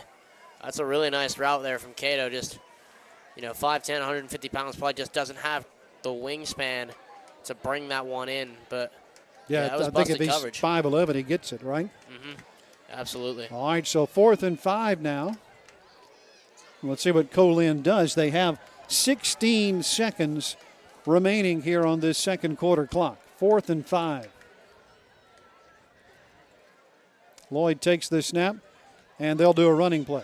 And cutting to the outside, that is Desmond Ray, and Ray is going to be tackled at the 35-yard line by Kyrus Gilliam. It's a 1st down pickup. The clock stops at 9.5 seconds to play. And they'll get up and snap it in a hurry. 1st and 10 at the Eagles' 35. Loy from the pocket. Going to go right sideline again. That pass is caught down at the 11-yard line by Jabraxton Boone. It'll be a 1st down at the 11, but the clock has hit all zeros. They are unable to get up and stop the clock. And that is how the first half comes to an end. A first half dominated by the COPIAH Lincoln Wolves. At the break, it's 27-0. Colin leading HINDS. We're going to take a timeout. When we come back, first half stats and scores from around the state. Stay with us. HINDS football will continue in a moment. For more than 40 years, the HINDS Meat Market has provided select, choice, and prime meats to our local community. Pick up some ribeye steaks hand-cut by students in our meat merchandising program, or Hindy Ho smoked sausage you can only find here. The market offers beef, pork, chicken, and catfish. We also carry sides, desserts, and Doc's Gourmet seasoning. Visit the Hinds Meat Market in Porter Hall on the Raymond campus of Hinds Community College, or give us a call at 601-857-3721.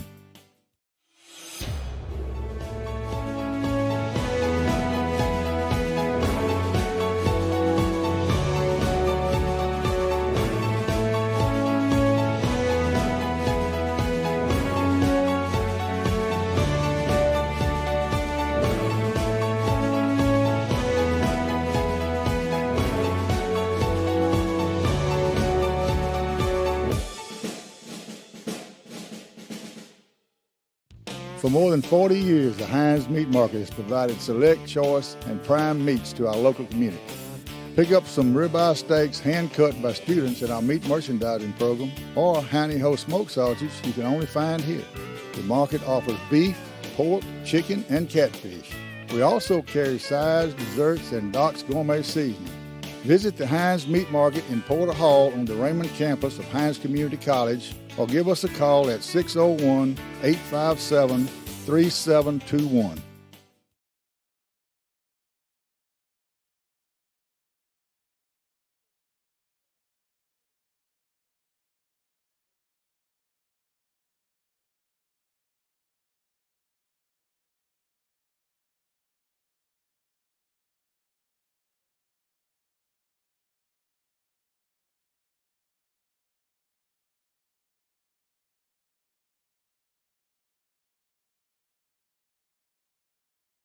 I think the biggest reason that I would choose Hinds would be the relationships that you have with your peers. For baseball guys, we stay in the dorm. All of us are together on the second floor. So kind of having that camaraderie really brings us together. Most days we're spending 3, 4, and then when we play games, we're spending 6, 7, 8 hours together. The close friendships that you make, I think has definitely made an impact on me. And I'm very thankful.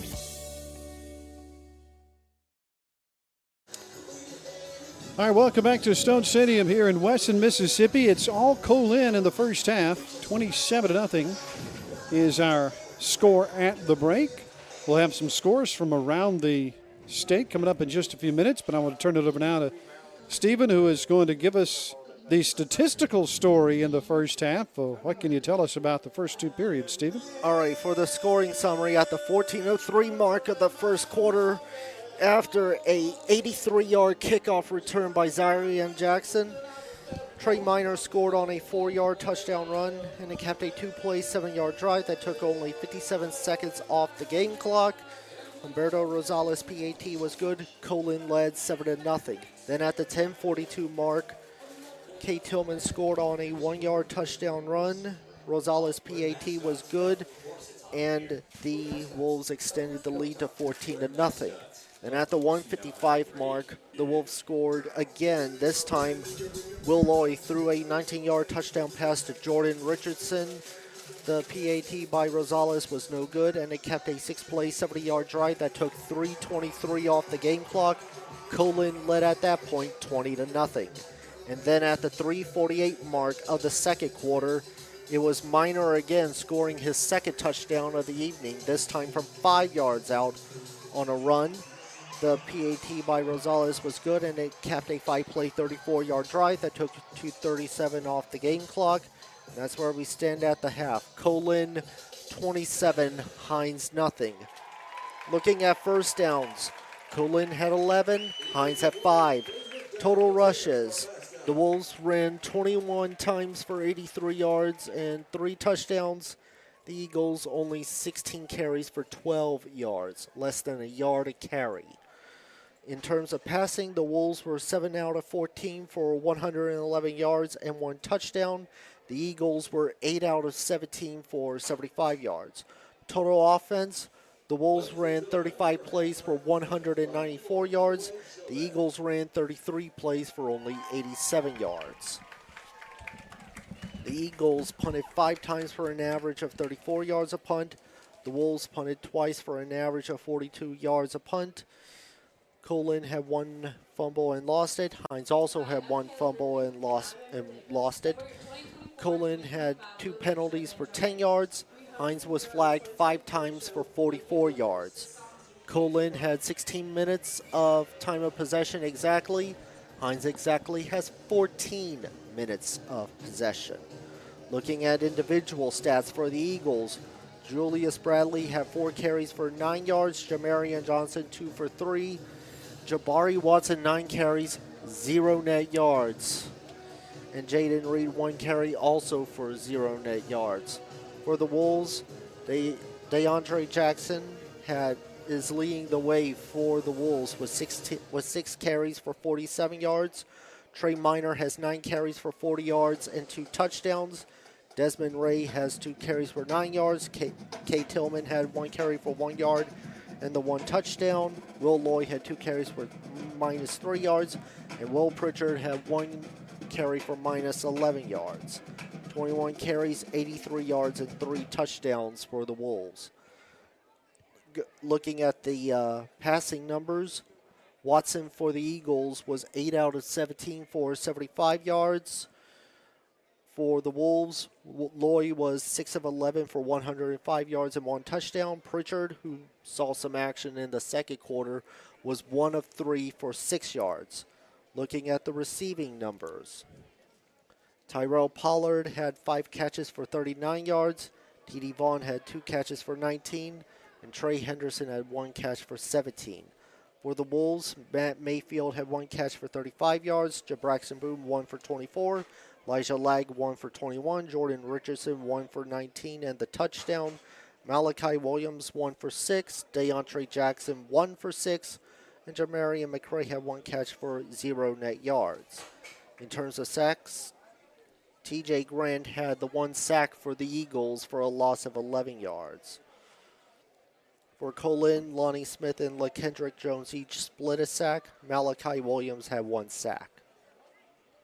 Walter Owens led the Eagles in tackles with 4. Tommy Kelly had 2 solo and 2 assists, and Preston Clendenin had 2 solo and 1 assist. For HINDS, for COPIAH, Malachi Williams has 4 solo, and Lonnie Smith has 1 solo and 1 assist, and Raheem Davis 1 solo and 1 assist. LaKendrick James has 2 solo and 1 assist. Looking at the scoreboard from around the league tonight, let's refresh the page.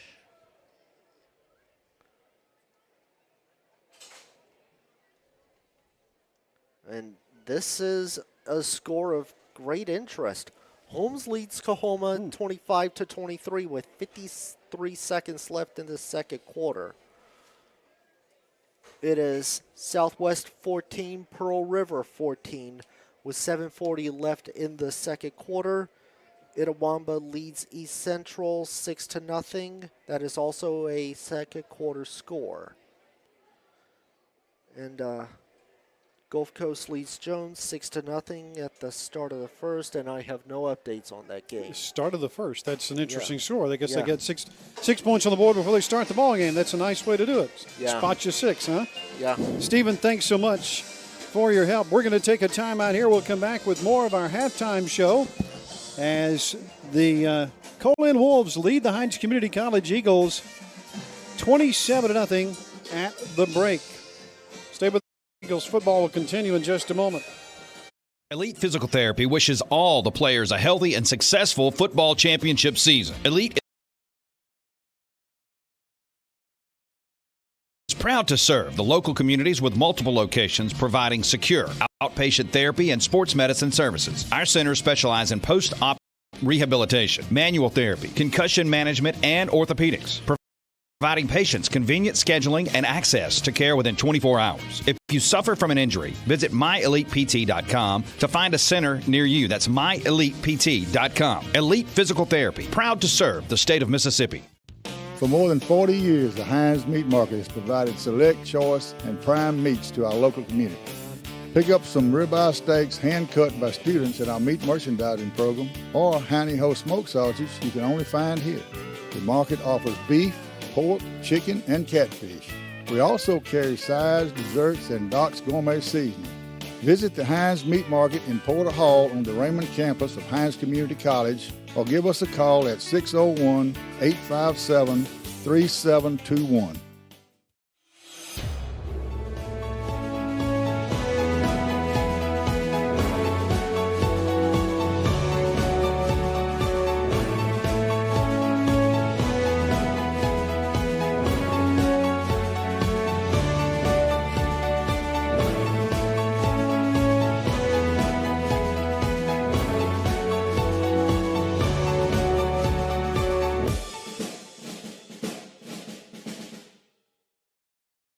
Mississippians love football, and our high schools throughout Mississippi stay connected with their students, parents, and community by live streaming events, including football through WSN Live. WSN Live provides your school with everything you need for professional and seamless live streams that are easy for students to run. And your fans can watch online from anywhere on any device. With WSN Live, your school gets the right gear, a rock-solid network, and game-time tech support. Learn more at WSNLive.com.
The sounds of the COPIAH Lincoln Community College Marching Band doing a fine job here at halftime in Wesson.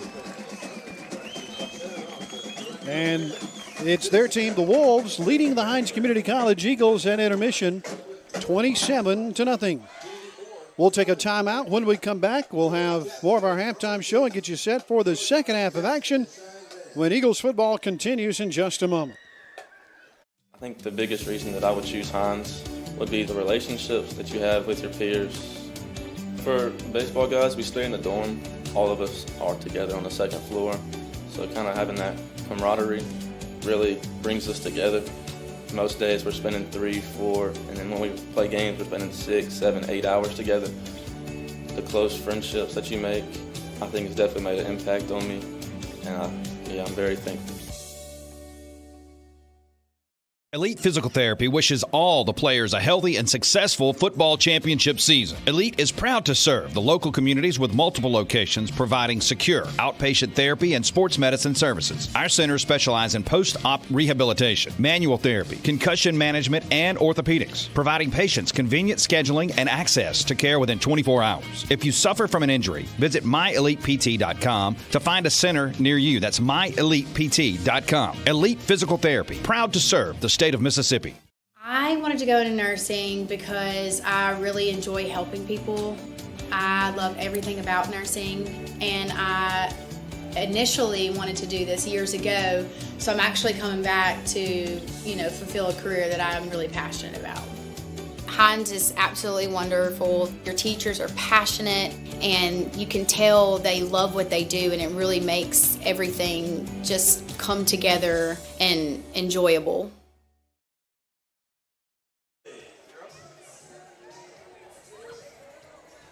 27-0, Colin leads Hinds at intermission. All right, Charlie, we look forward to the second half. Plenty of time for the Eagles to get back in the ball game, but they've got to stay on the field, and it's really incumbent upon this offensive line to give Jabari Watson some time to do something, because we've seen that he's got the scrambling ability. It's up to the line to give him some time, and it's also up to the receivers to catch the football. It's some fundamental things that are really costing the Eagles tonight. Yeah, there's really been two big stories of this game, and you hit both of them. The O-line's giving him hardly any time. I feel like he's just running laps out there trying to scramble the ball, because he looks really good when he's throwing in the pocket when he's got a bit of time, and he gives himself an option to either go scramble with the ball or go ahead and throw it. So that's really been the main issue, the offensive line. And then also when he's throwing the ball, there's just been several occasions his receivers just aren't coming down with it. We've seen a few there. We've seen a few there. Trey Henderson's had a drop. There's a couple others. It's just been a rough game for the receivers. But, you know, you're down 27-0 in one of the worst halves you could have possibly seen from them so far. So you got a chance to get back into this one, but it comes with this first drive. It comes with a first long, sustained drive. Get back to the throwing game. Make plays, short little out routes. That's really all you need to do. And they've shown they can get back into this one. It's going to be tough. And we'll remind you that the Eagles now have scored just one touchdown in the first 10 quarters of this season. So it's got to turn around at some point. It's going to be a tough task tonight for sure, but they've got the room to do it and the time to do it here tonight against COPIAH. We'll remind you that next week the Eagles go to Moorhead to take on Mississippi Delta Community College.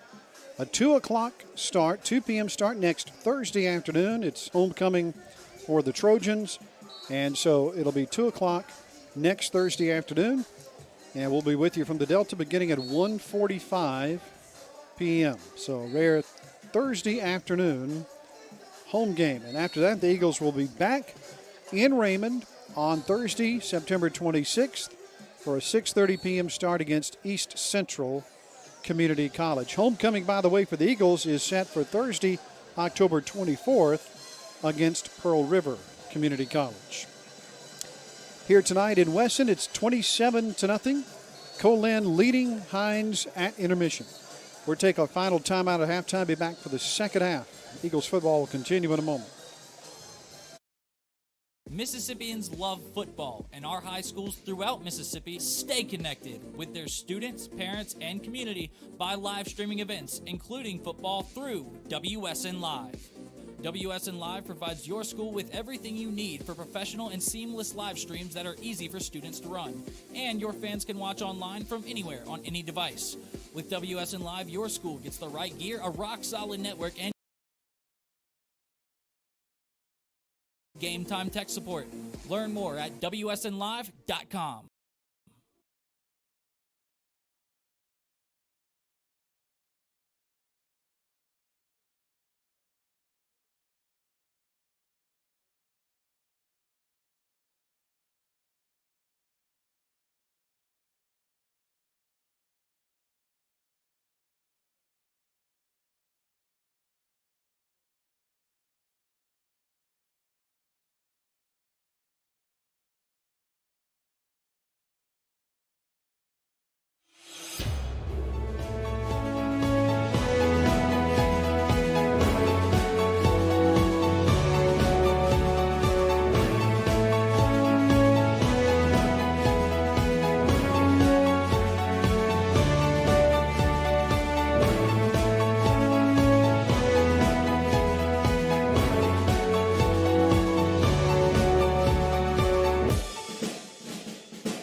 For more than 40 years, the HINDS Meat Market has provided select, choice, and prime meats to our local community. Pick up some ribeye steaks hand-cut by students in our meat merchandising program, or Honey Ho smoked sausage you can only find here. The market offers beef, pork, chicken, and catfish. We also carry sides, desserts, and Doc's Gourmet seasoning. Visit the HINDS Meat Market in Porter Hall on the Raymond campus of HINDS Community College, or give us a call at 601-857-3721.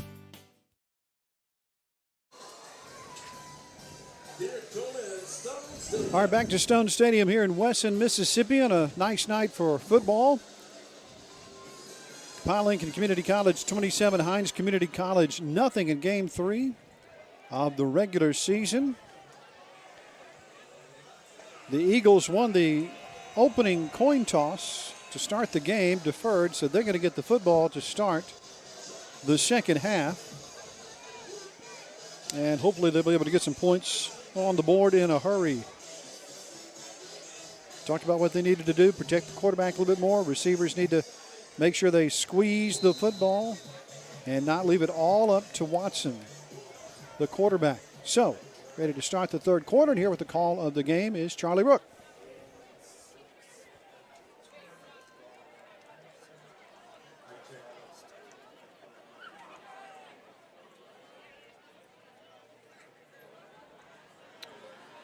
And the kick is up and away, and here we are in the second half of action. That is going to be caught on about the 4-yard line. Tries to find a bit of room and is immediately hit at about the 16. So tough return there from HINDS. Looked like DeMar Gardner trying to take that out, but no room for him. So the HINDS Eagles looking to start the second half a bit better than they ended the first. 27-0 down. It's going to be really important to get some points back on the board here. Eagles have had some deep starting field positions in this ball game, and they'll be starting from their own 17, moving right to left here in the third quarter.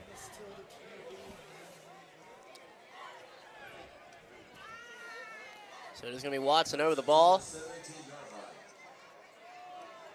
Hands off, tries to get a little bit of room. And maybe good for about a 3-yard pickup there. We've seen that a lot today. HINDS on the first down, immediately trying to run it up the gut.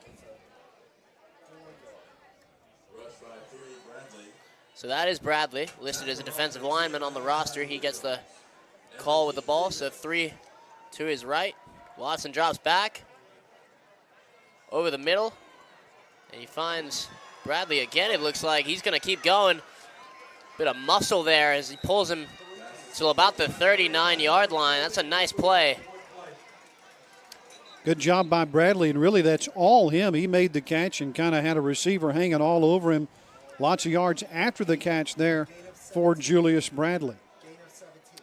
Yeah, certainly maybe slightly high there from Watson. Bradley comes up with it, drags to the 39. So first down, 48 line is the spot to get to.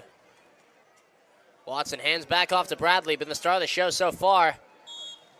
Probably another 5-yard pickup there right up the middle, and now they're starting to find maybe a bit of an identity to start off the second half. Well, if you want to give that line some time to protect the quarterback, you're right. You've got to establish the running game a little bit better than the Eagles had it in the first half, and then maybe that'll open up something over the middle. So Watson now lines up, 3 to his right, 1 to his left. Rolls to the right, design roll, and once again, just ball dropped. That's Pollard on the drop that time, so the story continues with the drops from the receivers. That's 6 by my count tonight by HINDS receivers, 6 drops. So here we are, third and a long 6 yards to go for the Eagles. It's a really important first drive. You need to get some points on the board. He's got 3 receivers out to his right, 2 out to his left. This is going to the air. Watson drops back, fires. It's caught. Is he going to get there? I don't think he did. I think he's going to be spotted right around the 47. So maybe for a gain of 5. It's Malachi Williams, the linebacker from nearby Brookhaven, on the tackle, and it's going to be 4th down for the Eagles. So not quite getting there, and they've decided not to go for it. Definitely a conservative play call there, but rather be safe than sorry, I suppose. We got about 12:50 left to go. Nope, I saw that wrong. I thought they were standing on the field for a second there. Nope, that's going to be the punter. So about 12:45 left to go early on this second half. Punts up, not a bad one at all. Calls for fair catch. And COPIAH Lincoln will start at about the 21-yard line. So frustrating first drive for the HINDS Eagles. Had a little bit going early on, but conservative play call, a couple drops, or 1 drop from Pollard. I think it was the drop. The drop was on a 2nd down play. If he makes that catch, it's 3rd and 1. Well, it's a lot of difference between 3rd and 1 and 3rd and 6 or 7, which is what they were up against. And so the Wolves will take over at their own 20. Yeah, 3rd and 1, maybe you can go to Bradley, but as of right now, Wolves with the ball. And it's going to be a handoff for them. He turns to the corner, gets going a little bit, but wrapped up and out of bounds by the Eagles for a gain of about 5. So a nice little outside handoff for the Wolves to start this one. Lloyd's done a nice job here in this game. Along with that Wolves offensive front, giving them a lot of time to throw the ball, giving the running backs some pretty clear gaps. But Hines needs to stay on this one. He's got 2 to his left and 1 to his right. Ball is snapped. Hands off again. Gets to about the 30-yard line. That is going to be close to a first down. So Desmond Ray on the carry there. And I think we've got an injury at the end of the play. It's right in front of the Colin bench. I believe it's an Eagle that is down on the play. We can't see a number because there are a lot of Colin players blocking our view. Yeah, I certainly wouldn't be surprised if it was one of the Eagles on that hit. That looked like a pretty hard shot. So the Hinds training staff over to take a quick look, and they'll get him up. And that was Kyrus Gillum, the defensive back. Gillum's been one of the bright spots for this Hinds defense tonight. Couple big hits, couple deflections as well. So that was a first down, so Will Lloyd's going to keep his offensive unit out there. They just found a bit more success in the run game, have the Wolves tonight, than the Eagles. Yeah, they've done a good job. Desmond Ray here in the first half. In the second half. DeAndre Jackson, the first half, have done a good job at finding the edge and then rooms after that to run the football. So here we go. 2 wide receivers to the left side, 1 to the right. Clock's going to run. Will Lloyd puts a receiver in motion, snaps the ball. It's another handoff, and they found success there. That's another gain of about 5. And that was, I believe, Braxton Boone with the carry. Or, excuse me, that's actually going to be Desmond Ray. So my apologies there.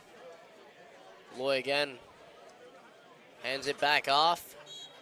Maybe a yard or 2.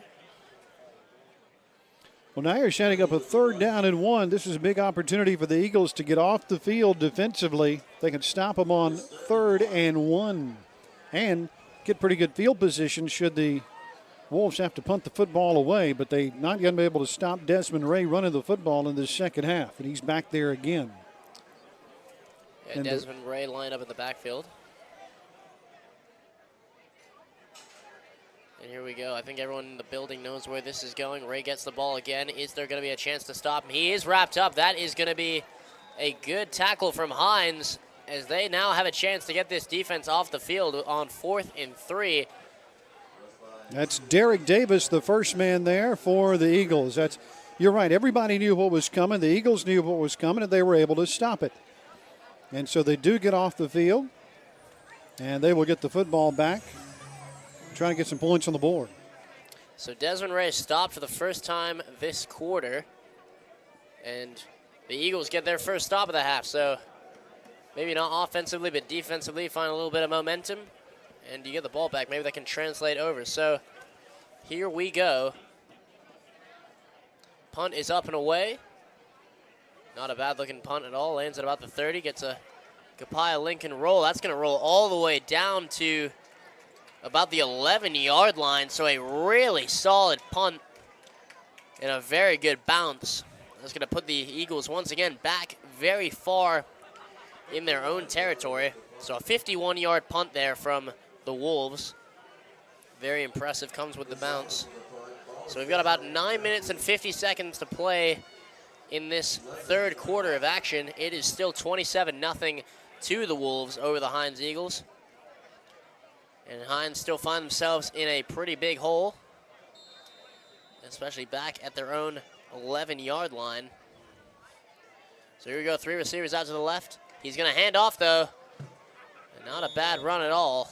Gets about 4, maybe 5 yards. And Julius Bradley's really been the go-to guy so far. One of the strongest runs between the tackles tonight for the Eagles. It'll be 2nd down 5. So 2nd and 5. Here we go. Bradley's lined up in the backfield again. And it's a muff snap. Watson comes up with it. Is he going to be able to? Oh, he fumbles it. Oh, no. And the Wolves fall on it. That's going to be a touchdown, Wolves. And a nightmare for the HINDS Eagles. Watson had it in his hands, fumbles the ball in his own end zone, and the Wolves fall on it for a touchdown. Yeah, Watson was hit at about the 2-yard line. He fumbled the ball backwards. Fernando Washington, sophomore linebacker from Macon, Georgia, is the man who fell on the football, and that is a gift to a team that didn't need one. So HINDS start on their own 11-yard line. Took them 2 plays to fumble the ball in their own end zone. So it's going to be a touchdown for the Wolves, and here comes the point after attempt. And that is up, and it is going to be good. So another 7 on the board for the Wolves. And we are going to take a short break, and we will be back just in a moment. Elite Physical Therapy wishes all the players a healthy and successful football championship season. Elite is proud to serve the local communities with multiple locations, providing secure outpatient therapy and sports medicine services. Our centers specialize in post-op rehabilitation, manual therapy, concussion management, and orthopedics, providing patients convenient scheduling and access to care within 24 hours. If you suffer from an injury, visit myelitept.com to find a center near you. That's myelitept.com. Elite Physical Therapy, proud to serve the state of Mississippi. I wanted to go into nursing because I really enjoy helping people. I love everything about nursing, and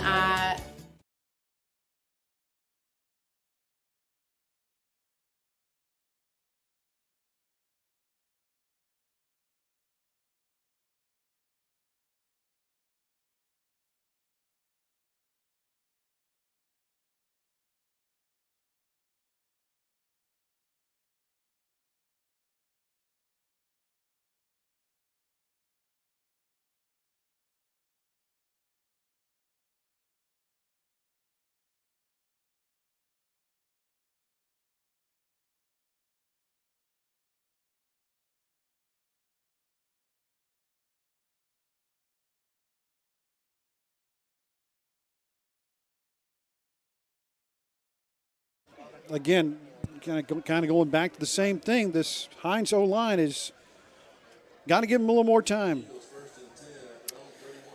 And Steven has informed me that Donahue has come into this game, so we do have a switch at quarterback. And the first play for HINDS is going to be a handoff for maybe a yard. So Donahue comes into the game, the 6'2 sophomore out of Quitman, Arkansas.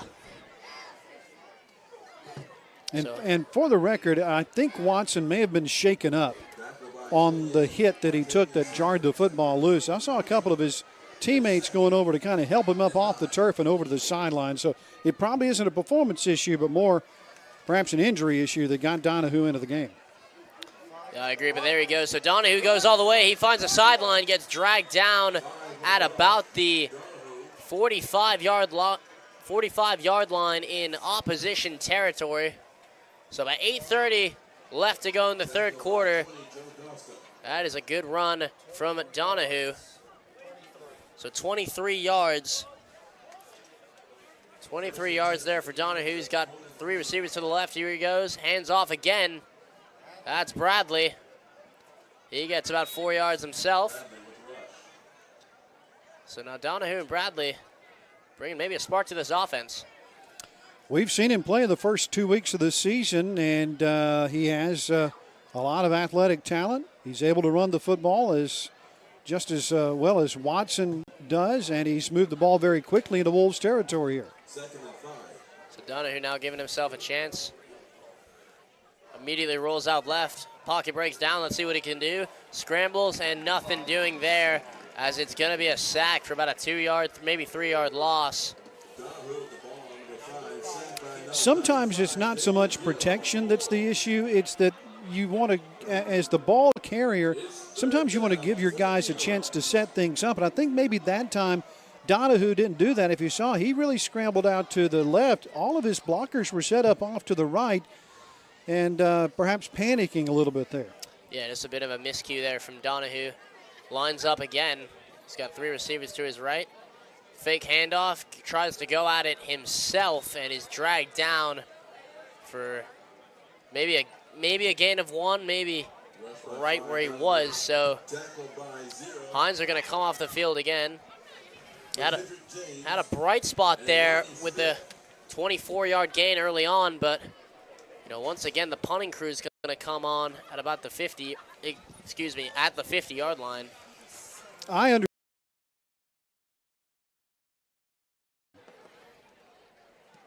So the punt is up, and the fair catch is called for, and it's going to be caught on the 10-yard line. So the Wolves once again are going to get the ball back. So here we go, 6:17 left to play in the third quarter. We're going to take a quick timeout. 34-0 Wolves. We will be back in a moment. Excuse me, we are going to keep it right here. So 34-0, 6:17 left to play in the third quarter. We're going to keep it right here.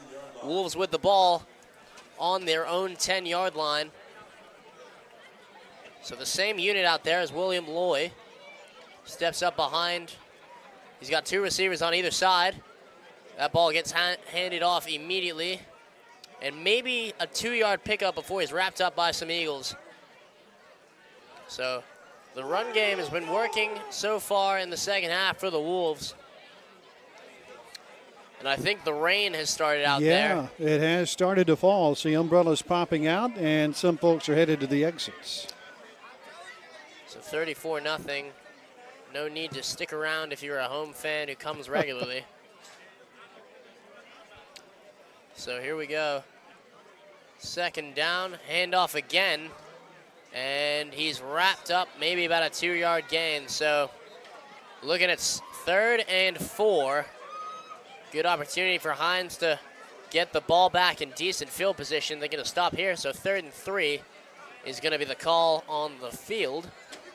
The rain is now coming down pretty heavily. This was not, by the way, in the forecast. This is one of those very outer bands of the storm that moved through. The weatherman said it was all going to be through by now, but I think a lot of folks have been caught by surprise by this rain tonight. Yeah, several folks leaving here, so 3rd and 3. Hands off again, finds the outside, and is eventually dragged down by McCray. So Desmond Ray gets not quite enough, about 2 yards. So just short of that first down. That's a first down saving tackle by the Eagles. It makes it 4th and 1. Good open field stop. So McCray does a nice job. The 6'5" sophomore, one big athlete out on the field for HINDS. So the punt's going to come. HINDS are going to get the ball back. Maybe a chance to put some points on the board. They were shut out by this team last year. Will not want a repeat of that this year. Had a beat on that, almost blocked it. And fair catch gets called for, and HINDS will start again on the 43-yard line. So 4:07 left to play in the third quarter. Wolves up 34-0 against the HINDS Eagles. We are going to take a quick timeout this time, and we will be back in just a moment. For more than 40 years, the HINDS Meat Market has provided select, choice, and prime meats to our local community. Pick up some ribeye steaks hand-cut by students in our meat merchandising program, or Honey Ho smoked sausage you can only find here. The market offers beef, pork, chicken, and catfish. We also carry sides, desserts, and Doc's Gourmet seasoning. Visit the HINDS Meat Market in Porter Hall on the Raymond campus of HINDS Community College, or give us a call at 601-857-3721. So we are back in what has become a pretty rainy night here at COPIAH Lincoln Community College. The Wolves up 34-0 against the HINDS Eagles with about 3:40 left to play in this third quarter of action. It's going to be Donahue after the injury to Watson in the third quarter. So Donahue now keeps on the scramble, gets about 4 yards, and that's going to bring up third and short. So 3rd and 3. And if you're Hinds, you really need a chance to move the sticks here. Need a little spark. And it looks like Donahue's going to now go over to the sideline. And Jaden Reed is going to come in to play quarterback here for the Eagles on 3rd and 3. Maybe a direct snap to the running back coming up. I believe so. That's probably what we're looking at. Yep. So, yep, Jaden Reed. Oh, no, excuse me. That was Bradley that kept the ball there. Yeah, Bradley and Reed were right next to each other in the backfield. They could have snapped to either one. They gave it to Bradley, and he gets nothing on the right side, and it's 4th and 3 at midfield. Creative play call. I'd really like to see them go for it here. And I think that's what they're going to do. Yeah, you get nothing for punting the football away at this point. So here we go. Donahue is back on the field. Direct snap, though, again to Bradley. Tries to cut back inside. He's taken up, put down, and it's going to be a turnover on downs at about the 45-yard line of the Eagles. That's the same play they ran as before. Same play, same result. And so exactly the same play and same result as you just said. Definitely frustrating for Hinds. So 2:16 left to play in this third quarter of action. We are going to take a quick timeout. 34-0 Wolves. We'll keep it right here for now. They're going to come out here pretty quickly. Oh, excuse me. That's all right. All righty, here we go. So Wolves now with the ball. So 34-0. They are kind of going with a hurry up here for some reason. Little screen pass to the side. He's got some room. Tries to work down the sideline, get behind his blocker. Does that, and is put out of bounds at about the 35-yard line. And there's a bit of talking going on the sideline between a Hinds and a Wolves player. Yeah, some frustrations there, I think, on the part of the Eagles. But no flags thrown. The officials understand the circumstances here as the rain starts to come down even harder. So here we go. Will Loy, 1st and 10 at the 35-yard line. He's got 2 receivers out to his left. And, yeah, he's going to hand this one off. Tries to go right down the middle. And is knocked back, knocked forward again, and ends up with about a 5-yard gain. So that running play has been working. Yeah, they've been able to get on the outside and get positive yardage pretty much all night long. And if you're the Wolves here with a little over a minute to play in the third quarter, you've got, especially with the rain falling, no incentive at all to do anything but hand the ball off. Yeah, absolutely. I'm sure we'll expect to see a couple more handoffs before this quarter ends. So just 59 seconds now. 2nd and 5. 2 receivers out to his left. Puts one in motion, hands it off again, though. Almost runs into that receiver in motion. And he'll be wrapped up probably a yard short, 2 yards short of the first down. So 3rd and 2, about a 3-yard run there. And 40 seconds left as the clock continues to dwindle down.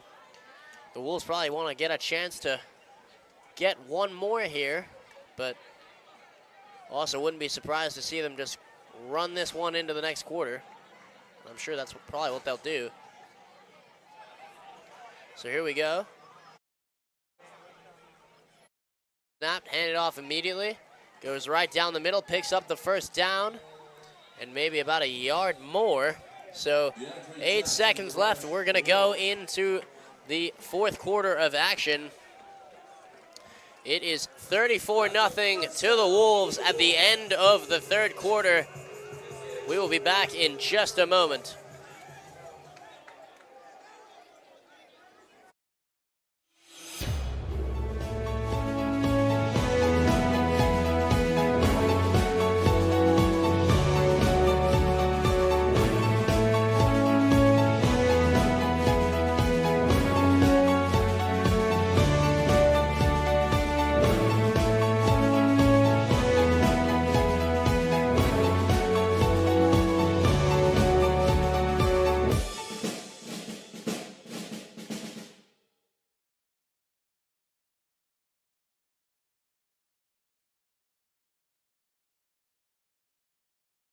Mississippians love football, and our high schools throughout Mississippi stay connected with their students, parents, and community by live streaming events, including football through WSN Live.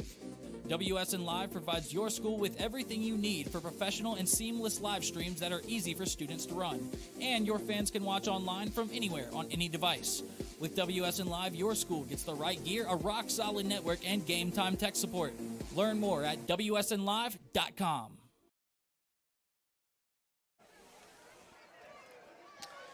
$34-0. Wolves lead the Eagles at the start of the fourth quarter in a game that has become pretty rainy outside, very wet out on the field now, as the Wolves try and continue to rack up the score deep in Eagles territory. Story of the second half, Desmond Ray been working the ball down really well and has pretty much been unstoppable on the outside. And once again, just a couple mistakes from the Eagles continue to juice this score. We've seen Watson go down with injury. Donahue's tried to replace him. And lone bright spot, perhaps Julius Bradley has come in, taking a lot of the snaps for the Eagles here tonight. But we are set to go at the beginning of this fourth quarter of action. 34-0 on the 25-yard line. So 1st and 10 from the 25.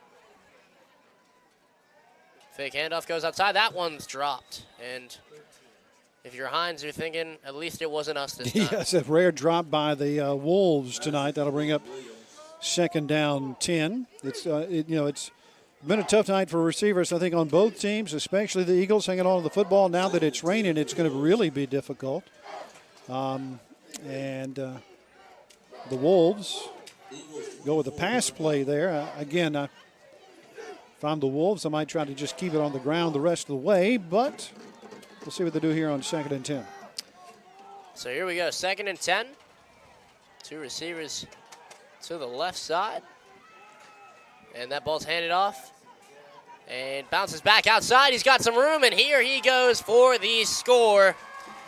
Jackson, 15 seconds into the fourth quarter, as the Wolves continue to pile up the score against the Hinds Eagles here tonight.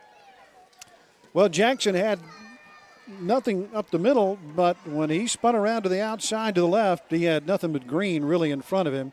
Eagles had really sold themselves out to come inside to try to stop the run, and that is a touchdown for Jackson. So DeAndre Jackson, the clock is still running here. Well, now that it's more than a 35-point lead, they're going to let it run. So the point after attempt is good, and the Wolves leading this one 41-0. And so 14 minutes left to play in the fourth quarter of action. Wolves lead 41-0. We will be right back after this short break. I think the biggest reason that I would choose Hinds would be the relationships that you have with your peers. For baseball guys, we stay in the dorm. All of us are together on the second floor. So kind of having that camaraderie really brings us together. Most days we're spending 3, 4, and then when we play games, we're spending 6, 7, 8 hours together. The close friendships that you make, I think has definitely made an impact on me. And I'm very thankful.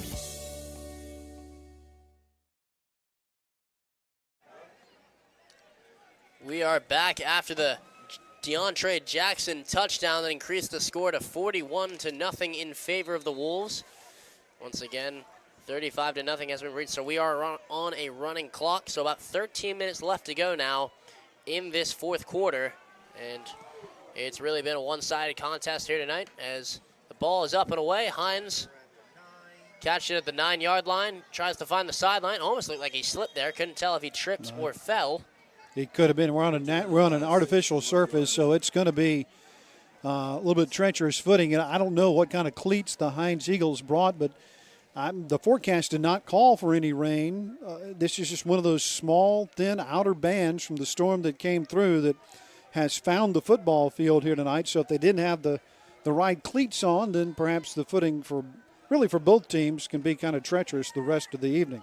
So if you're the Eagles now, look, you just want to try to get some momentum, get some points on the scoreboard, try to end this game on a positive note because you got to go back on the road again next week. 1st and 10, the ball is snapped, tries to go to the air, and nothing doing there.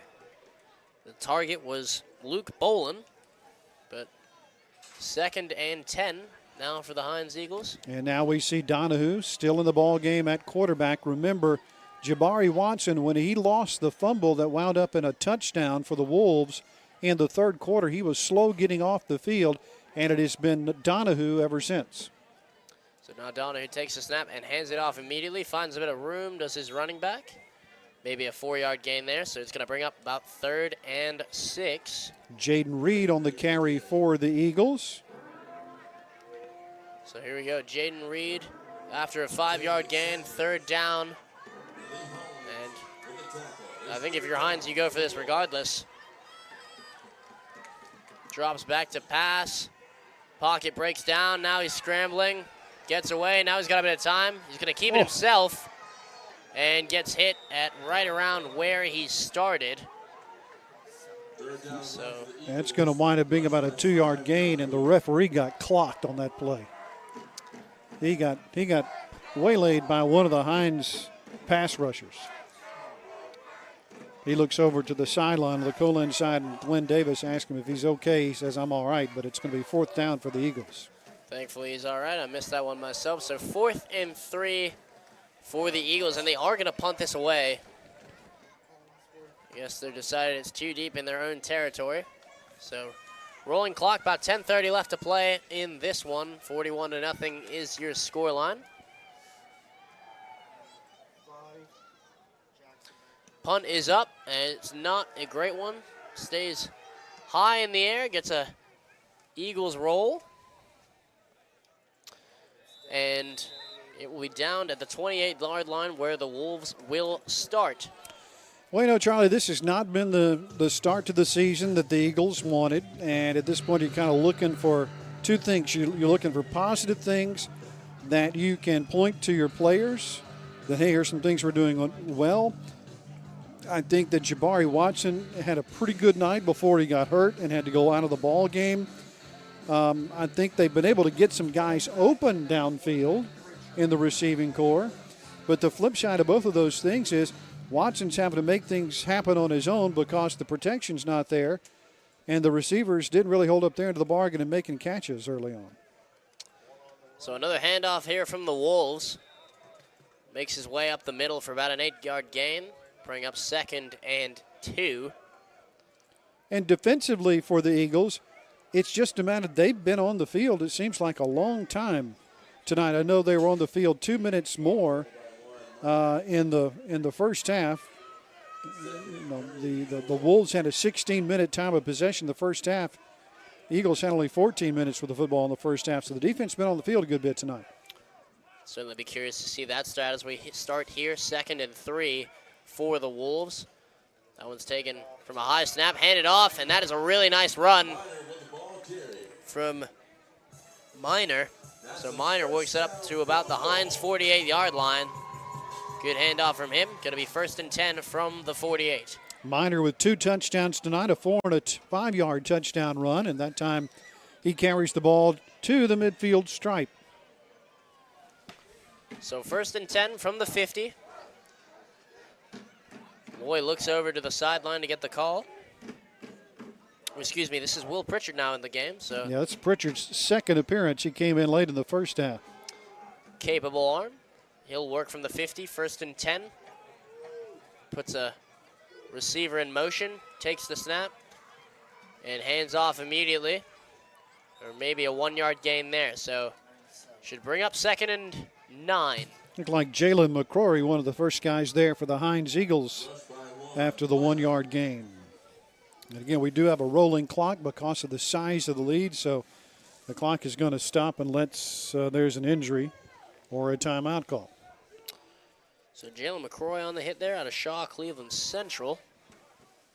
And once again, Pritchard will look over to the sideline to get the play. Definitely slowing this one down a little bit. Only about 7:30 left to go in a game that has gotten a little bit out of hand. 41-0 in favor of the Wolves. So 2nd and 9 here. Takes the snap, hands off again. And good hit, but after an 8-yard gain. So that was Minor again. Be curious to see where they spot the ball. He is going to get the first down. So Minor, 1st and 10 for the Wolves. He's had a good night. As I mentioned, the 2 touchdowns. He's been a workhorse for this Wolves team. Brings a lot of strength to that Wolves running back room. Again, this is the number 15 team in the nation, even after their loss last week to Holmes. Come in here with a chip on their shoulder. So 1st and 10 at the Hinds 40-yard line. Pritchard still in the game. Alongside Minor, who's going to get the ball once again. He tries to get outside, cuts back inside. Maybe a 5-yard pickup there from Minor. So 2nd and 5. Down to the 35-yard line on that last play. The Wolves let the play clock go down to about 5 or 6 before they snap the football, and I think that's what they'll continue to do as long as they maintain possession as we approach the 6-minute mark of the 4th quarter. So 2nd and 4, as you said. Yep, they're just going to let this play clock run down as 6 minutes left to go in this last quarter of action. Pritchard alongside Minor. That's been the story of the 4th quarter. 41-0 in favor of the Wolves.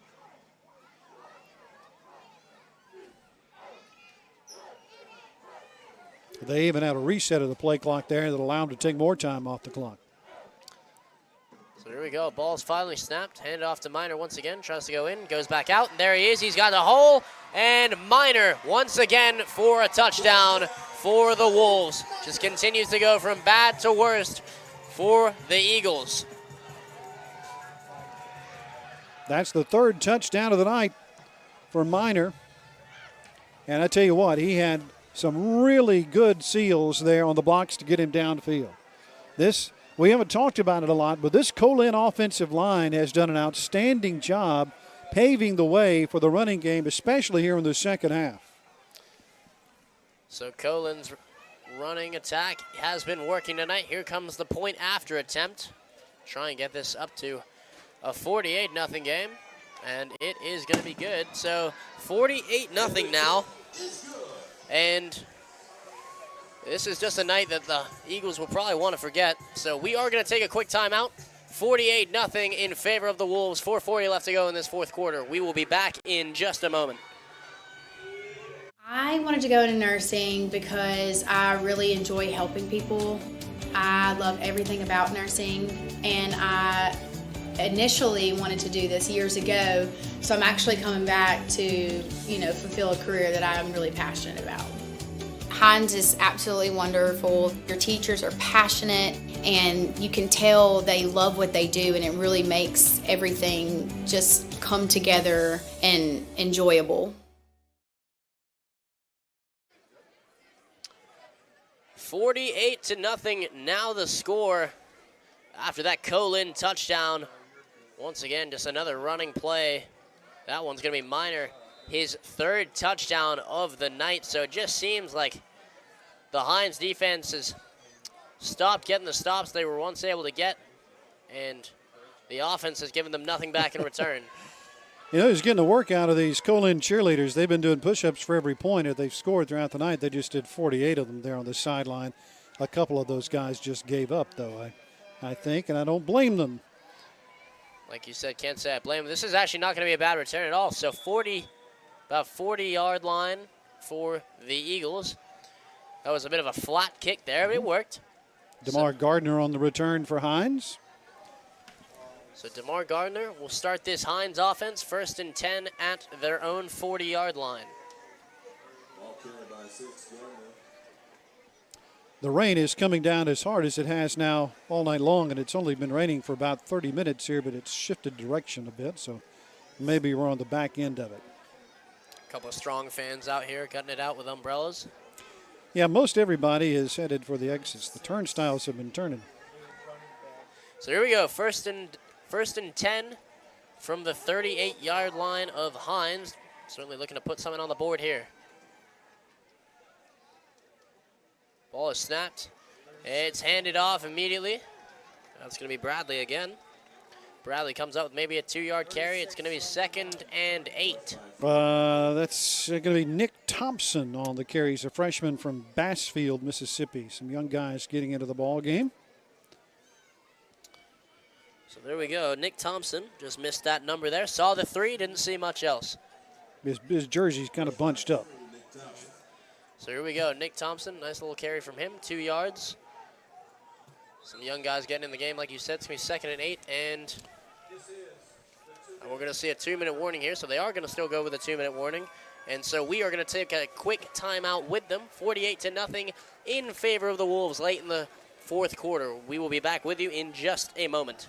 Elite Physical Therapy wishes all the players a healthy and successful football championship season. Elite is proud to serve the local communities with multiple locations providing secure outpatient therapy and sports medicine services. Our centers specialize in post-op rehabilitation, manual therapy, concussion management, and orthopedics, providing patients convenient scheduling and access to care within 24 hours. If you suffer from an injury, visit myelitept.com to find a center near you. That's myelitept.com. Elite Physical Therapy, proud to serve the state of Mississippi.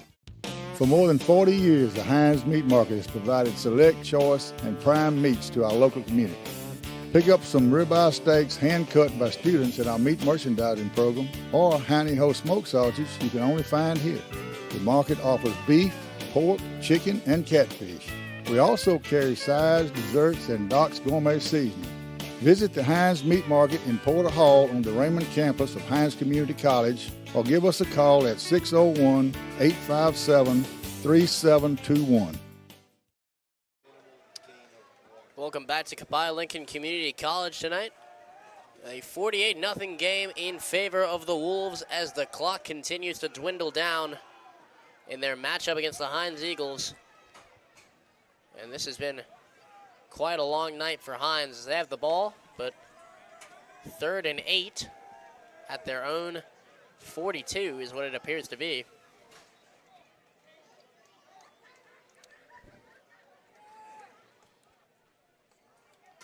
Ball is snapped, handed off immediately. Thompson tries to work around, gets hit by about 5 COLIN defenders. That is going to bring up 4th and 8. So probably, 2-yard loss there. So 4th and 9. And the punting crew is going to come back out. 53 seconds left to go in this one as the clock continues to wind down.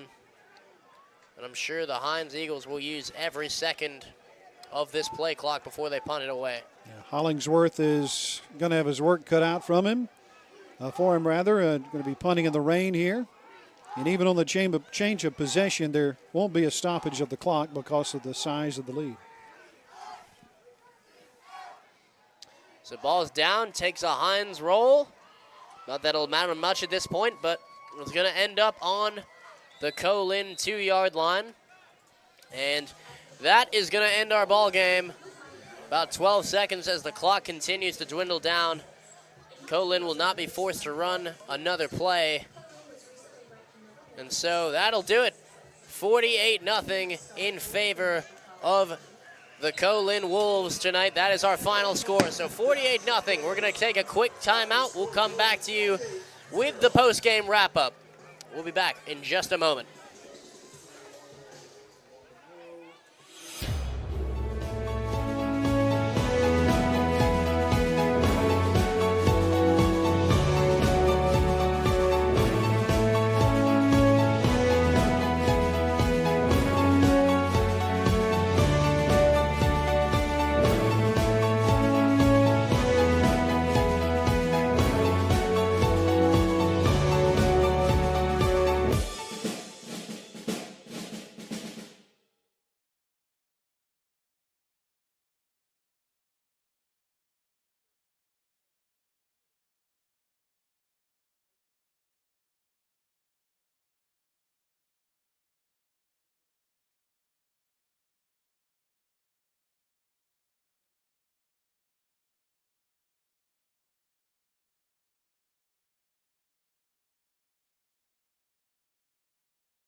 All COLIN here tonight, 48-0. The final score as the game ends in the rain, and Stephen joins us now with the final stats of this ball game. This is just this is a tough one, Stephen. What do the numbers tell us? Very tough.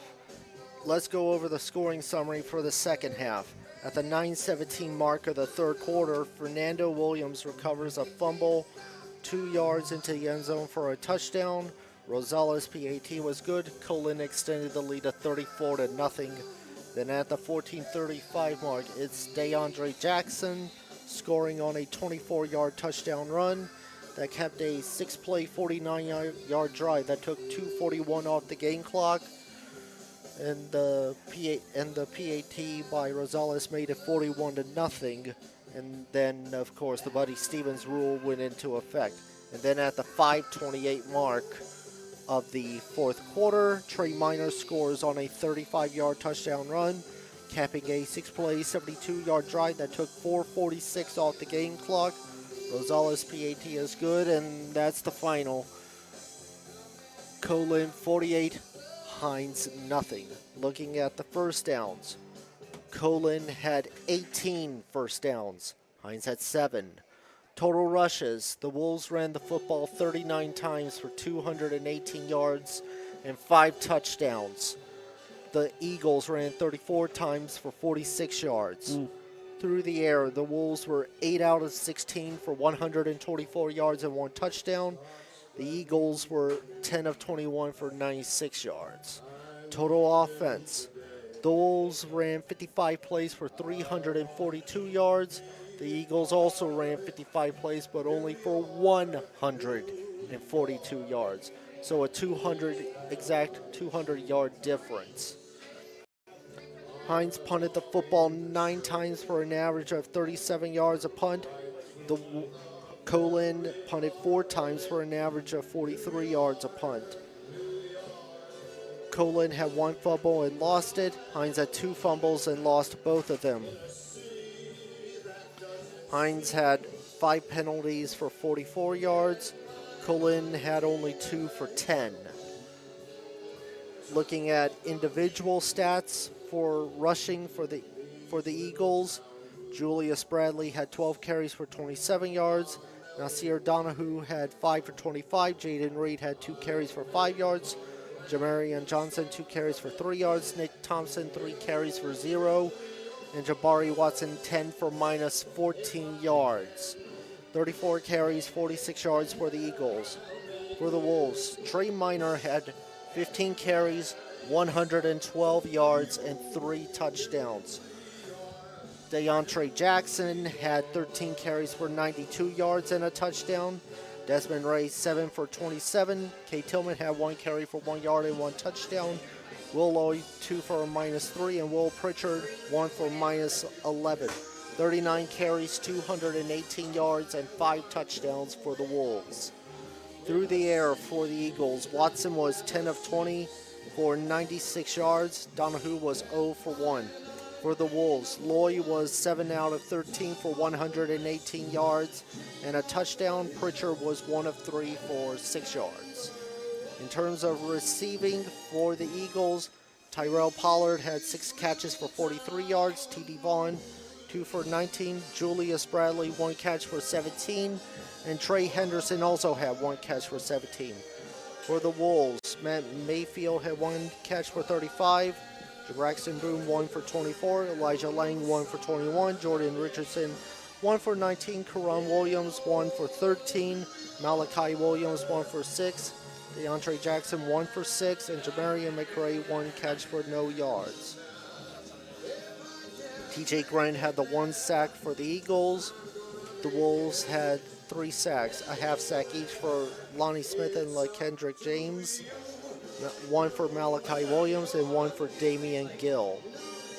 Devarick Williams leads the Eagles with 4 solo. Walter Owens also 4 solo. Trey McRae has 3 solo and 3 assists. Tommy Kelly 3 solo and 3 assists as well. Malachi Williams leads the way for the Wolves with 6 solo tackles and 3 assisted tackles. LaKendrick James had 4 solo and 1 assist. In terms of punting, Tanner Hollingsworth punted 9 times for 333 yards, an average of 37 yards a punt. And Rosales for the Wolves was 4 punts for 173 yards, and he averaged 43.3 yards a punt. And looking at the scores from around the league, let's refresh the page. At the start of the fourth quarter, it is Holmes 28, Coahoma 23. Jones and Gulf Coast are knotted up at 13 with 5:40 left in the third quarter. Pearl River leads Southwest 27-17 with 7:15 left in the third. And East Central leads Itawamba 13-6 with 8:43 left in the third period as well. All right, Stephen, thanks once again. Great job again tonight. The Colin Wolves with the win. They will go to play Jones next Thursday. Meanwhile, the Hinds Eagles will go to Moorhead next Thursday to take on the Mississippi Delta Community College Trojans. That game is going to be at 2 o'clock next Thursday afternoon, so we'll be with you at 1:45. Yeah, it's also the final non-division game. Non-division game, that is correct. Towards the playoffs. Well, the Eagles have some work to do after tonight's thumping by the Wolves. 48-0 is the final score, so they'll try to turn it around next Thursday in Moorhead. We hope that you can join us. Thanks to our producer, Keith Head. For Charlie Rook, I'm Reed Vance. Once again, our final score: Copiah Lincoln Community College 48, Hinds Community College nothing. We'll see you next Thursday from the Delta. Until then, so long, everybody.